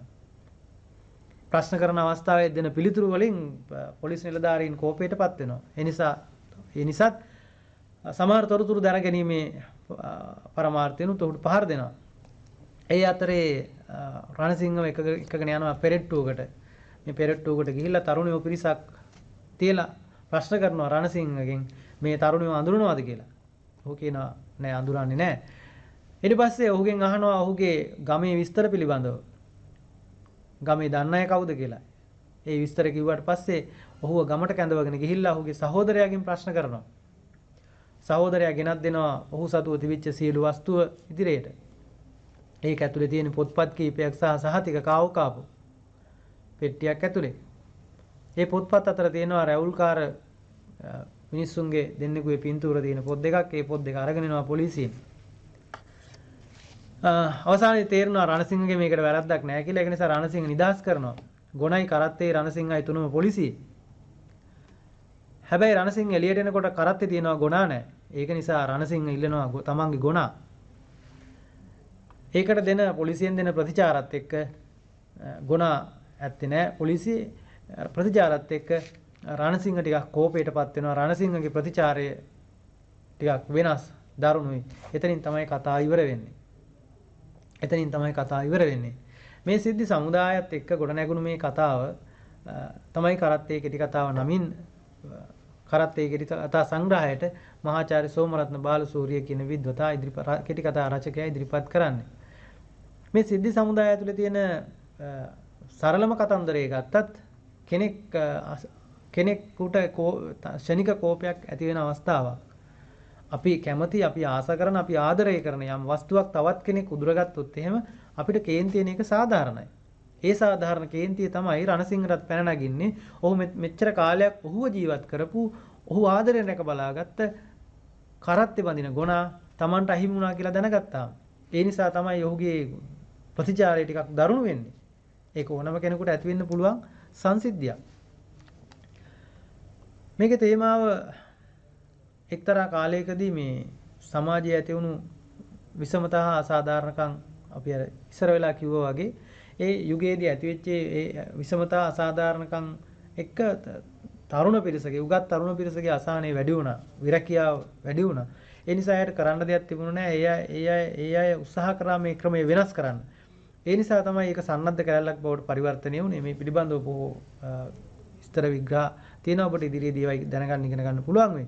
ඒක නිසා අවසානයේදී මේ තරුණයන්ට බොහොම දරුණු ඛේදවාචකයකට මුහුණ දෙන්න සිද්ධ වුණා. ඒ අතර ඒ ඛේදනීය ඉරණම ඒ අයට උරුම වුණු විශාල ප්‍රමාණයකට මිය යන්න සිද්ධ වුණා. මේ ඉරණමත් එක්ක ඊට අමතරව මෙතනදී සාමාන්‍ය විදියට තමන්ගේ රැකියාව කරගෙන ගිය කරත්තකරුවෙකුට අත්තුණු ඉරණම. කරත්තකරුවෙකුට අත්තුණු ඉරණම. හැබැයි කරත්තකාරයෙක් වුණාට ඔහු උගත් මිනිස්සෙක්. ඒ தત્ත්වය තමයි මේ කෙටි කතාව තුලින් කියන්න උත්සාහ කරන්නේ. කෙටි කතාව පටන් ගන්න දුවේ පුතේ යම්කිසි උපහාසාත්මක දෘෂ්ටියකින් පොලිසිය පිළිබඳව මොකද මේකේ කතාව හද බැඳිච්ච දෙයක්. එහෙම නැතුව වෙන දෙයක් නෙවෙයි. මේ කතාවත් එක්ක බැඳිච්ච කාරණෙත් එක්ක ටිකක් උපහාසාත්මකව තමයි පොලිසිය පිළිබඳ ජනතාවගේ ආකල්පයත් ඉස්මතු කරමින් තමයි කතාව ආරම්භ කරන්නේ. කටුකම්බි වැලිගෝනි දමා ආරක්ෂක වලල්ලකින් වට කරන ලද පොලිසියට අපිට එතකොට තේරෙනවා කොයිතරම් ආරක්ෂාවෙන් පරිපූර්ණ තැනක්ද මේ පොලිසිය. කොහොමද වැටකඩලු දාලා මේක ආරක්ෂා කරලා තියෙන්නේ. පොලිසියට කරත්තේ දක්වාගෙන ලැබුවේ පොලිස් රියදුරාය. මේ පොලිසියේ රියදුරු මහත්මයා තමයි කරත්තේ දක්වගෙන එන්නේ. දැන් අපි දන්නේ මොකද්ද මේ කරත්තේ මේ පිළිබඳ දන්නේ අපිට පස්සේ තමයි මේ පිළිබඳ අපි දැනගන්න ලැබෙන්නේ. වලල්ලකින් වට කරන ලද පොලිසියට කරත්තේ දක්වාගෙන එනු ලැබුවේ පොලිස් රියදුරාය. පොලිස් නිල ඇඳුම පැළඳ කරත්තේ දක්වාගෙන එනු ලැබූ ඔහුදුට කවුරුත් සිනාව මැඩ බියෙන් මෙන් ඉවත බලාගත්ත. දැන් පොලිස් නිල ඇඳුම ඇඳගත්ත කෙනෙක් පොලිස් නිලධාරියෙක් කරත්තයක් තල්ලු කරගෙන ඇදගෙන එනවා පොලිසියට. මේක දකිනකොට කෙනෙකුට hina යනවා. ඒක තමයි ඔහු කියන්නේ යම්කිසි උපහාසාත්මක දෘෂ්ටියකින් බලන්නේ. මේ කරත්තේ නමින් ටෙලි නාට්‍යයත් මේ කරත්තේ කෙටි කතාව ආශ්‍රයෙන් නිර්මාණය වුණා. ඒන් තෝරගත්ත පින්තූරයක් තමයි මෙතන දකින්න තියෙන්නේ. පොලිස් නිල ඇඳුම ඇඳගෙන කරත්තේ දක්වගෙන එනවා පොලිසිය තුලට. ඒක නිකන් විහිළු සහගත දර්ශනයක් විදිහට අපිට ප්‍රදර්ශනය වෙනවා ඔහුගේ භාෂාව තුලින්. රණසිංහ ගෙනාවට පස්සේ මේ රණසිංහ තමයි මේ පුද්ගලයාගේ නම. රණසිංහ පොලිසියට ගෙනාවට පස්සේ පොලිසියෙන් ප්‍රශ්න කරනවා. පොලිසිය ප්‍රශ්න කිරීම ටික කෙටි දරුණුයි. එහෙමයි තියෙන්නේ. එතකොට දැන් මේ වෙලාවේදී එතකොට මේ වචන බොහොම අල්ප ප්‍රමාණයක් පාවිච්චි කරන්නේ. බොහොම සීමිත ප්‍රමාණයක් පාවිච්චි කරන්නේ. ඒ සීමිත වචන ප්‍රමාණය ඇතුලේ ලොකු කතාවක් වචන වාක්‍ය ගණනාවක ඡේද ගණනාවක් කතාවක් තියෙනවා. අපිට රණසිංහ පිළිබඳව විස්තර කරන්න උවමනාවක් නැහැ. රණසිංහට වයගේ වයස අවුරුදු 40යි කරත්ත රස්සාව කරමින් ජීවත් වුණා. ඔහු අවිවාහකයි. ඔහු ඉපදුනේ ගමේ වුණත් ඔහු ජීවත් වුණේ මෙහෙමයි. ඔය වගේ ලොකු විස්තරයක් අවශ්‍ය වෙන්නේ නැහැ. කෙටි කරගන්න පාවිච්චි කරන්නේ මේ කරත්තකරු සහ පොලිස් නිලධාරියා අතර ඇතිවන සංවාදය. පොලිස් නිලධාරියා ප්‍රශ්න කරනවා නම රණසිංහ උත්තර දෙනවා කොහොම සීරු මාරුවට හෙමින් රණසිංහ වයස 44යි රක්ෂාව කරත්ත රස්සාව විවාහකද නැහැ පදිංචිය කරත්තේ මං අහන්නේ උපන්නේ කොයිද කියලා උපන්නේ දියුල්ලෑවේ පදිංචිය කරත්තේ තමා ඉගෙනගෙන තියෙනවද ඔව් කීයටද ජේස්ටේ සමත් එතකොට එකල ජේස්ටේ සමත් කියන්නේ ටිකක් හොඳ උගත් මට්ටමක් මේ වචන ටික ඇතුලේ අවුරුදු 44ක් වයස වෙච්ච රණසිංහ කරත්ත රස්සාව කරගෙන ඉන්නේ කරත්තෙම පදිංචි වෙලා. ඔහුගේ ස්ථිර පදිංචියේ කරත්තේ. මේ විස්තර අහනකොට අර පොලිස් නිලධාරියාට තරමක් කේන්ති යනවා. විවාහකද නැහැ පදිංචියේ කරත්තයක්. පදිංචිය කියන එකෙන් අදහස් කරන්නේ ඇත්තටම ඔහු ජීවත් වෙන ප්‍රදේශය. හැබැයි ඉතින් මේ රණසිංහට කියන්න තියෙන්නේ ඔහු පදිංචිලා ඉන්නේ කරත්තේ තමයි. උපන්නේ දියුල්ලාවේ පදිංචියේ කරත්තේ. එතකොට ඔහු උගත් කියනවා ඔහු කියනවා ඔහුට ඒ අතරේ කල්පනා වෙනවා පසුව කල්පනා වෙනවා තමන් එක්ක ඉගෙනගත්ත තවත් කෙනෙක් මහාචාර්යවරයෙක් වෙලා ඉගෙනගත්ත එහෙත් වෙන වෙන වැඩ කර හිටපු තවත් කෙනෙක් මහාචාර්යවරයෙක් වෙලා තමන් ඉන්නේ රස්සා. ඒක උගත්කම කියන එක කොහොමද විග්‍රහ කරන්නේ? මේ අවස්ථා හා සිද්ධි සජීවාකාරයෙන් දක්වන්න ඒ කතුවරයා දක්වන සමත්කම අතිශය ප්‍රශංසනීයයි. සෝමරත්න බාලසූරිය මහත්මයාගේ වාග් හැසිරවීම, වචන හැසිරවීම, භාෂාව හැසිරවීම හරි අපූර්ව ඒ තරම්. තමාගේ ළඟම මිත්‍රයෝ කවුද? පොලිසියෙන් අහන්නේ. ගොනයි බල්ලයි. මොකායකෝ? බොහොම දැඩි ලෙස අහනවා. මොකද කේන්ති යනවා පොලිස් නිලධාරියාට. ඒක නිසා අහනවා. කරත්තය දින ගොනයි පඩංගුවේ ඉන්න බල්ලයි. රණසිංහ කියන්නේ සත්‍ය කතාවක්. ඌට වෙන මිත්‍රයෝ නෑ. ඕ ළඟ ඉන්න මිත්‍රයෝ දෙන්න තමයි ගොනයි බල්ලයි. ගොනයි බල්ලයි එක්ක නාන්න ගියාම බල්ලට නාන්න කියනකොට බල්ලා දුවන්නේ අනිත් පැත්තට ගඟෙන්. තව ටිකක් දරුණු විදියට කතා කරපුවම තමයි බල්ලා ගඟට ගිහිල්ලා නාගෙන ඉන්නේ. ගොනත් එහෙමයි ගොනත් නාවලා කරලා කොහොම තෙල් ලන් දෙකේ ගාලා ඇටමැස්ස වහනවට බොහොම ආදරෙන් රැකබලාගත්ත සතු දෙන්නේ ගොනයි බල්ලයි. ඒකයි කියන්නේ කරත් යදින ගොනයි පඩංගු ඉන්න බල්ලයි. මේ දෙන්නත් එක්ක තමයි රණසිංහ කතා බහ කරන්නේ. ඔහු කියනවා මං කියනේවා හොඳට තේරෙනවා ඒගොල්ලන්ට. ඒගොල්ලන්ට කතා කරන්න බැරි වුණාට. අහනවා මොන භාෂාවෙන්ද කතා කරන්නේ කියලා. මොන භාෂාවෙන්ද කතා කරන්නේ කියලා. රණසිංහ කතා කරනවා ඒගොල්ලෝගේ ප්‍රතිචාර. ඒගොල්ලන්ගේ ප්‍රතිචාර වලින් දන්නවා රණසිංහ මේ අයට කතා කරන්න පුළුවන් ඒ අයටත් තේරෙනවා කියලා. ඒකනේ කියන්නේ බල්ලට නාන්න කියලා ගඟට යන්න කිව්වහම දුවන්නේ අනිත් පැත්තට. කුණුවarpයක් කියලා ආපහු කියපුවාම තමයි බල්ලා දුවන්නේ ගඟට නාගෙන එන්න. ඉතින් මේ බල්ලට තේරෙන්නේ හින්දානේ. ඒකයි කියන්නේ භාෂාව ඒ වෙලාවට අනුව තමයි තීරණය වෙන්නේ. අවසානයේදී අපි කලිනුත් සඳහන් කරා මේ කතාවේදී කතාව ඉවර වෙනකොට දැන් රණසිංහ නේද අවසානයේදී ඔහුට පහර දීලා ඔහුව ගෙදර එක්කගෙන ගිහිල්ලා විස්තර හොයාගෙන ඇවිල්ලා ඔහුව පෙරට්ටුවකට තියලා තරුණයෝ පිරිසක් එක්ක යා තරුණයෝ අඳුරනවාද කියලා අර පොලිසියට අරගෙන එන්න හේතුව තමයි තරුණයෝ පිරිසකට කෑම උයලා දුන්නා කියලා. ඔහු කියනවා කාට වුණත් මං උයලා දෙනවා කියලා. එතකොට මේ කෑම උයලා දුන්නා කියන සිද්ධිය මත තමයි ඔහු ගෙනල්ලා ප්‍රශ්න කරන්නේ. අවසානයේදී රණසිංහ නිදහස් කරනවා. හැබැයි ඒ වෙනකොට ඔහුගේ ගුණ අහිමි වෙලා කරත් විතරක් තියෙනවා. ඒ නිසා රණසිංහ දැඩි කැළඹීමකටපත් වෙනවා. ඒක නිසා තමයි රණසිංහගේ ප්‍රතිචාරය වෙනස් වෙන්නේ. මට යන්න ගොනා ඕනේ. තමුසේ ගොනා හොයනවා මිනිස්සුන්ට මෙහෙම වෙනකොට ගොනාට මොනවා වෙනවද ඔයි? ඇත්තනේ කතාව. මිනිස්සුන්ට මෙහෙම වෙනකොට ගොනෙකුට මොනවා වෙන්න පුළුවන්ද? හැබැයි ගොනා නැතුව යන්න කැමති නෑ රණසිංහ. ඒක නිසා රණසිංහට කේන්ති යනවා. කෙටි මැෂින් තුවක්කුව කරත්ත කරුගේ අතට හුරු නැතත් එහි හුරු බූටිකමට ඔහු ප්‍රිය කළේය. තමා කැඩෙට් බටේකුව සිටියේදී පස්කන්දේ සවිකල ලාංඡනයට හැර කිසිම සතෙකුට තුවක්කුවක් එල්ල කර නැති බව ඔහුට සීවිය. මට යන්න ගොනා ඕන කියලා කියනකොට රණසිංහ පොලිස් නිලධාරියාගේ ප්‍රතිචාරය තමයි තමුසේ ගොනා හොයනවා. මිනිස්සුන්ට මෙහෙම වෙනකොට ගොනාට මොනවා වෙනවද ඔය? පොලිස් නිලධාරියාට ඒක ඇඟට දැනුන්නේ නැතුවට රණසිංහට ඒක ඇඟට දැනෙනවා. තමන්ගේ හදවතට දැනෙනවා. තමන් එක්ක මෙච්චර කාලයක් හිටපු ගොනා දැන් නැහැ. කරත්ත විතරක් තියෙනවා. ගොනාට මොකද්ද උනේ කියන එක කෙටි කතා කරුවක් කියන්නේ නෑ. අපිට හිතා ගන්න ඉඩ දීලා තියෙනවා මේ වෙනකොට ගොනා මිය ගිහිල්ලා කියලා අපිට ඒ වචන තුලින් අපිට ඒක තේරෙනවා. ඒක නිසා පොලිස් නිලධාරීන් හිතන්නේ මේ මිනිස්යාට ජීවිත දාණය ලැබිච්ච නිසා ගොනා ගැන හොයන්න නැතුව යයි කියලා. ආත්මార్థකාමී විදියට. හැබැයි රණසිංහ එහෙම කෙනෙක් නෙවෙයි. සත්තුන්ටත් අතිශය සෙනෙහසක් දක්වපු බොහොම සංවේදී මිනිසෙක්.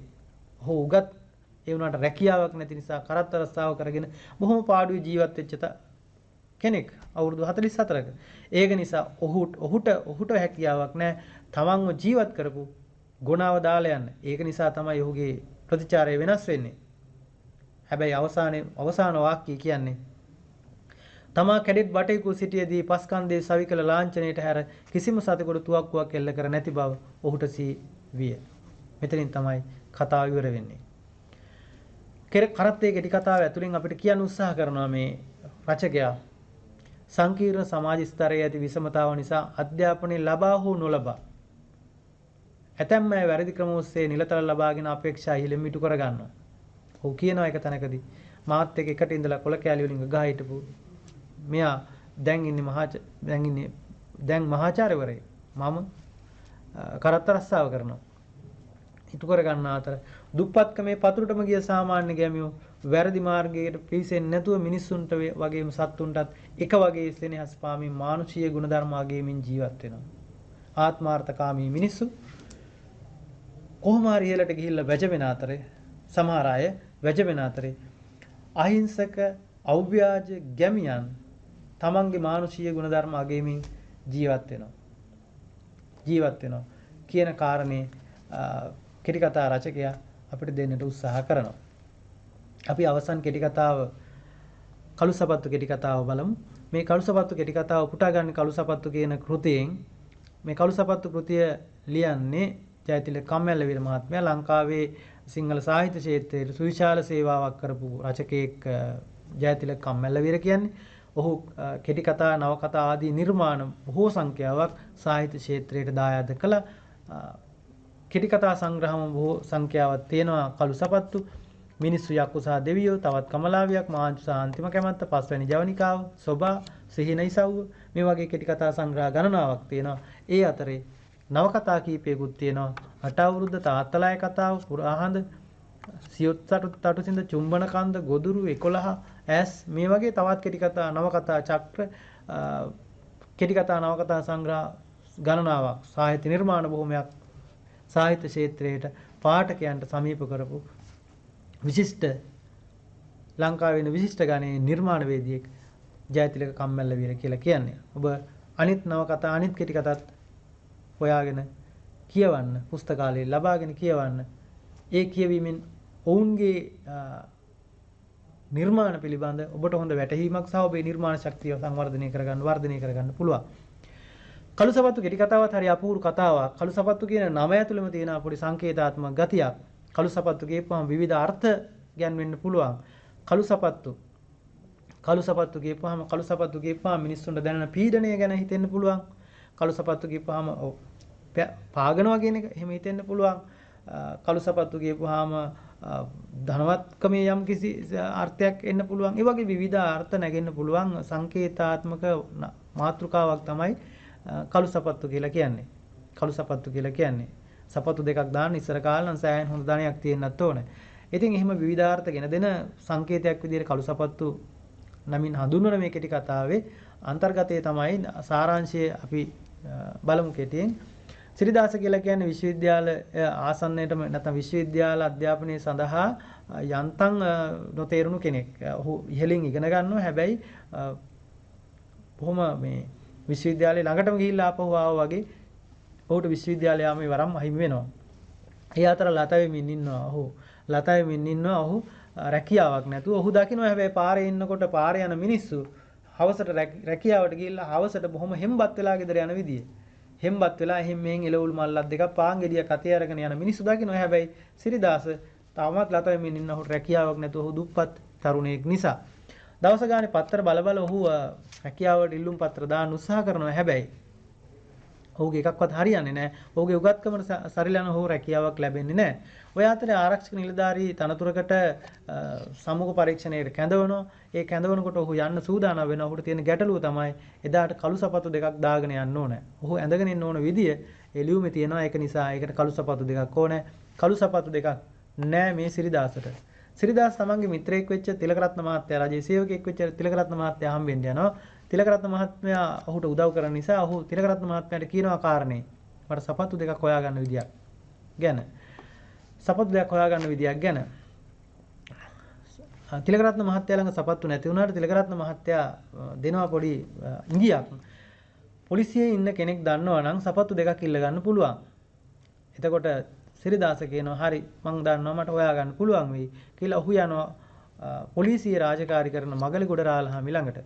මගලගොඩ රාලහාමි සපත්තු දෙකක් දෙනවා. මේක මගේ රාජකාරී කකුල් දෙක හරිද? වැඩේ ඉවරණු ගමන් ටාර් ගාලා රිටර්න් කරපන් තේරුණාද කියලා සපත්තු දෙක දෙනවා. සපත්තු දෙකත් අරගෙන මේ සම්මුඛ පරීක්ෂණයට සහභාගී වෙනවා සිරිදාස. සම්මුඛ පරීක්ෂණයෙන් තේරෙනවා ඔහුගේ සහතික ටික වැදගත් වෙන්නේ නැහැ. ඔහුව තේරෙනවා. තේරුණු ගමන්ම එවෙලෙම ඔහුට රැකියාවක් ලැබෙනවා කුරුඳුවත්තේ බංගලාවක රාජකාරී කරන්න. පැයට රාජකාරී ඉතුරු වෙන වැඩිපුර පැය වලට ඌටි ගෙවනවා මේ විදිහට කියලා. දැන් සිරිදාසට තියෙන ප්‍රශ්නේ තමයි මම ටාර් ගාලා ගෙනත් දෙන්න කියලා මගල්ගොඩ රාලහාමි කිව්ව මේ සපත්තු දෙක කොහොමද ගිහින් දෙන්නේ? රස්සාවට ආපු දවසේම රස්සාව හම්බෙලා දැන් රස්සාව කරගෙන යනවා. ඒ අතරේදී ඔහු ඒක කල්පනා කර ඉන්න අතරේ තව සිද්ධි ගණනාවක් තියෙනවා. මේකේ අධ්‍යක්ෂවරයා ඇවිල්ලා කියනවා අද ඊළඟට වැඩට ඉන්න කෙනා ඇවිල්ලා නැහැ. ඒක නිසා රාජකාරී කාලය දීර්ඝ කරනවා හෙට තමයි යන්න වෙන්නේ කියලා. දැන් සිරිදාස අඳුන් කුඳුන් වෙලා සපත්තු දෙක දෙන්න විදියක් නැතුව උට හීනෙන් පේනවා මගලකොට රාලාමිය ඇවිල්ලා දඬුවම් කරනවා එහෙමත්. ඔය අතරේදී හීනෙන් පේනවා කියන්නේ උට නිින්ද යනවනේ. ඔය අතරේදී අර අධ්‍යක්ෂවරයා ඇවිල්ලා සේවයේ අතරතුරදී නිින්ද යන එක නිසා ඔහුගේ රාජකාරිය අවසන් කරනවා. ඔහුට දිනක වැටුපත් දීලා ඔහු රාජකාරියෙන් අස් කරනවා. නැත්නම් රැකියාවෙන් අස් කරනවා. රැකියාව ලැබුණට වඩා වැඩි සතුටකින් සිරිදාස නැවත ගෙදර යනවා. ඒකට හේතුව තමයි මගලකොට රාලහාමිගේ සපත්තු දෙක දෙන්න ලැබෙන අවස්ථාව ගැන.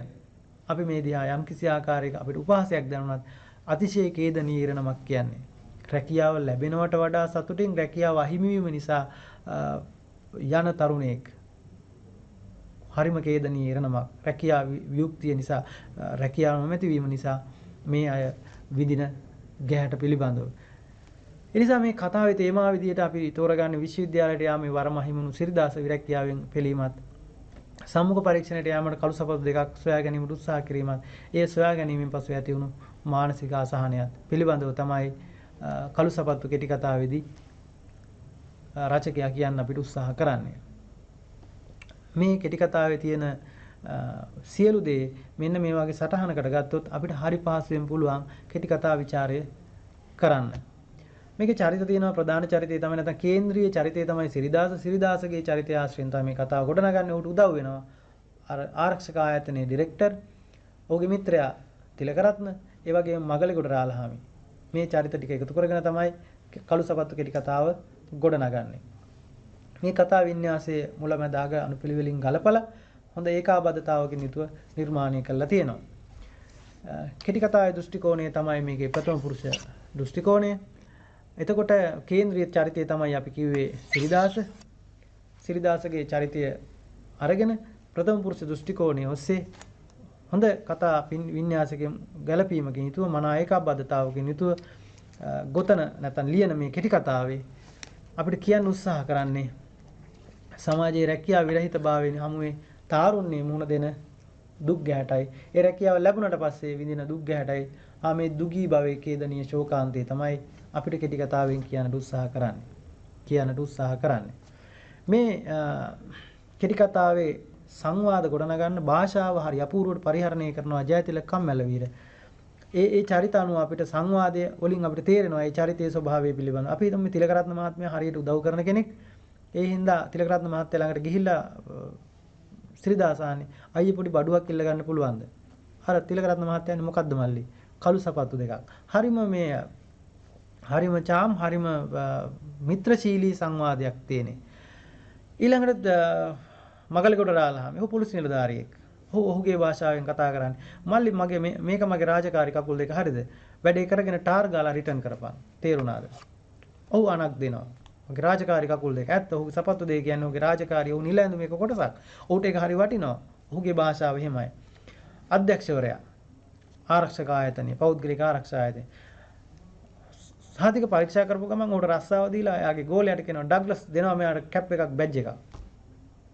දැන් උදේ 10ට රාජකාරී පටන් ගන්නවා රාය 10ට ඕෆ් තේරුණාද? පැය 4කට ඕවර් ටයිම් ගෙවනවා. තමන් රාජකාරියට යන තැන හැම දෙයකටම තමයි වග කියන්න ඕනේ. හරිද? අවංකව රාජකාරී කළොත් ඉක්මනින් පඩි වැඩි කරනවා. ඔහුගේ භාෂාවේ ස්වරූපය. එතකොට මේ භාෂාව හසුරුවන විදිය අනුව අපිට චරිතයේ ස්වභාවය අඳුර ගන්න පුළුවන්. ඒක කෙටි කතා රචකයාගේ දක්ෂතාව. හොඳයි දරුවනේ අද දවසේ අපි සාකච්ඡා කළ කෙටි කතා 4 ආශ්‍රයෙන් අපි කෙටි ක්‍රියාකාරකම් කීපයකට යම් දයාසේන ගුණසිංහ මහතා විසින් රචනා කරන ලද කෙටි කතා සංග්‍රහ දෙකක් නම් කරන්න ඔබට මතකයි කේතුමති හෝටලේ රාත්‍රියක් කැනල් පාරේ නිසාචරය මිනිස් වටේ කෙටි කතාවේ දෘෂ්ටි ඉදිරිපත් කරන්න ඔබට මතකයි මිනිස් වටේ කෙටි කතාවෙන් අපි කිව්වේ අර දීවර ජන සමාජයේ කතාවක් ආශ්‍රයෙන් මේ මිනිස් වටේට එකතු වුණාම අපි ඒවට විරෝධතා දැක්කුවත් අවසානයේදී බහුතරයේ කැමැත්තට එකඟ වෙන්න සිද්ධ වෙලා මතුවෙන ජීවිත අවදානම අසහනය පිළිබඳව නැවත මතක් කරගන්න. සිංහල කෙටි කතා රචකයන් ජන සමාජය තුළ සිදුවුණු ආර්ථික සමාජීය අර්බුද හමුවේ ජනතාව මුහුණ දෙන දුක් කටුක අත්දැකීම් සානුකම්පිත දෘෂ්ටියකින් යුතුව ප්‍රතිනිර්මාණය කිරීමට උත්සාහ ගෙන ඇත නිර්දිෂ්ට කෙටි කතාවක් ආශ්‍රය විමසන්න. අපිට පුළුවන් මේ ආර්ථික සමාජීය අර්බුද හමුවේ ජනතාව මුහුණ දුන්නු කටුක අත්දැකීම් ගැන කියන්න අපි අද ඉගෙන ගත්ත කෙටි කතා දෙකක් උදාහරණයක් ගන්න. කපිතන්ගේ පුත්තු කරත්තේ කියන කෙටි කතා දෙක විශේෂයෙන්ම ඒක නිසා ජනතාව මුහුණ දුන්න කටුක අත්දැකීම්. කළු සපත්තු කෙටි කතාවෙත් යම් ආකාරයක හිම එකක් තියෙන වඩා හොඳයි කරත්තේ කෙටි කතාව සහ කපිතාන්ගේ පුතු කෙටි කතාව වගේ කෙටි කතාවක් ආශ්‍රයෙන් මේ පිළිබඳ සාකච්ඡා කරන එක. ඊළඟට මේක විචාරාත්මක ප්‍රශ්නයක්. එතකොට අපි දන්න කරුණුත් එක්ක අපි විචාරයක් විදියට මේක ගොඩනගන්න ඕනේ. අර කෙටි කතා ලක්ෂණ ඔස්සේ මේ කතා ප්‍රවෘත්තිය කොහොමද ගොඩනගලා තියෙන්නේ, කතා වින්‍යාසය කොහොමද, චරිතාංග නිරූපණය කොහොමද, ඊට පස්සේ දෘෂ්ටි කෝණය මොකක්ද, භාෂාව හසුරවලා තියෙන ආකාරය කොහොමද, මේ කියන කාරණාත් එක්ක තමයි අපි මේ ප්‍රශ්නෙට උත්තර ලියන්නට ඕන. ජීවන දෘෂ්ටිය කොහොමද? එතකොට දරුවනේ අද දවසේදී අපි සාකච්ඡා කළේ කෙටි කතා පිළිබඳව පෙර උගත් කරුණු සිහිපත් කළා. ඒ වගේම කපිතාන්ගේ පුතු මිනිස් වටේ කරත්තේ සහ කළු සපත්තු කියන කෙටි කතා ਵਿਚාරයට අවශ්‍ය කරන මඟ පෙන්වීම් කීපයක් ලබා දුන්නා. මම හිතනවා ඔබට මේ ආශ්‍රයෙන් විචාරාත්මක හැකියාව සංවර්ධනය කරගෙන හොඳට මේ කෙටි කතා ਵਿਚාරය කරන්න සතත අභ්‍යාසය මගින් නැත්නම් නිරන්තර පුහුණු වීම මගින් අවස්ථාව උදා වෙලා මේ ආශ්‍රයෙන් උසස් පෙළ විභාගයේදී අහන ප්‍රශ්නවලට උපරිම ලකුණු ගන්න විදියට උත්තර ලියන්න පුළුවන් වෙයි කියලා. හොඳයි. අද දවසේදී අපි සාකච්ඡා කළේ මෙන්න මේ කරුණු පිළිබඳව. ඉදිරි වැඩසටහනකදී තව ඉතිරි කෙටි කතා පිළිබඳවත් මේ කෙටි කතා ਵਿਚාරයේදී සැලකිලිමත් වෙන්න ඕන කාරණා පිළිබඳව සාකච්ඡා කරමු. එතෙක් ඔබ සියලු දෙනාටම ආයුබෝවන්.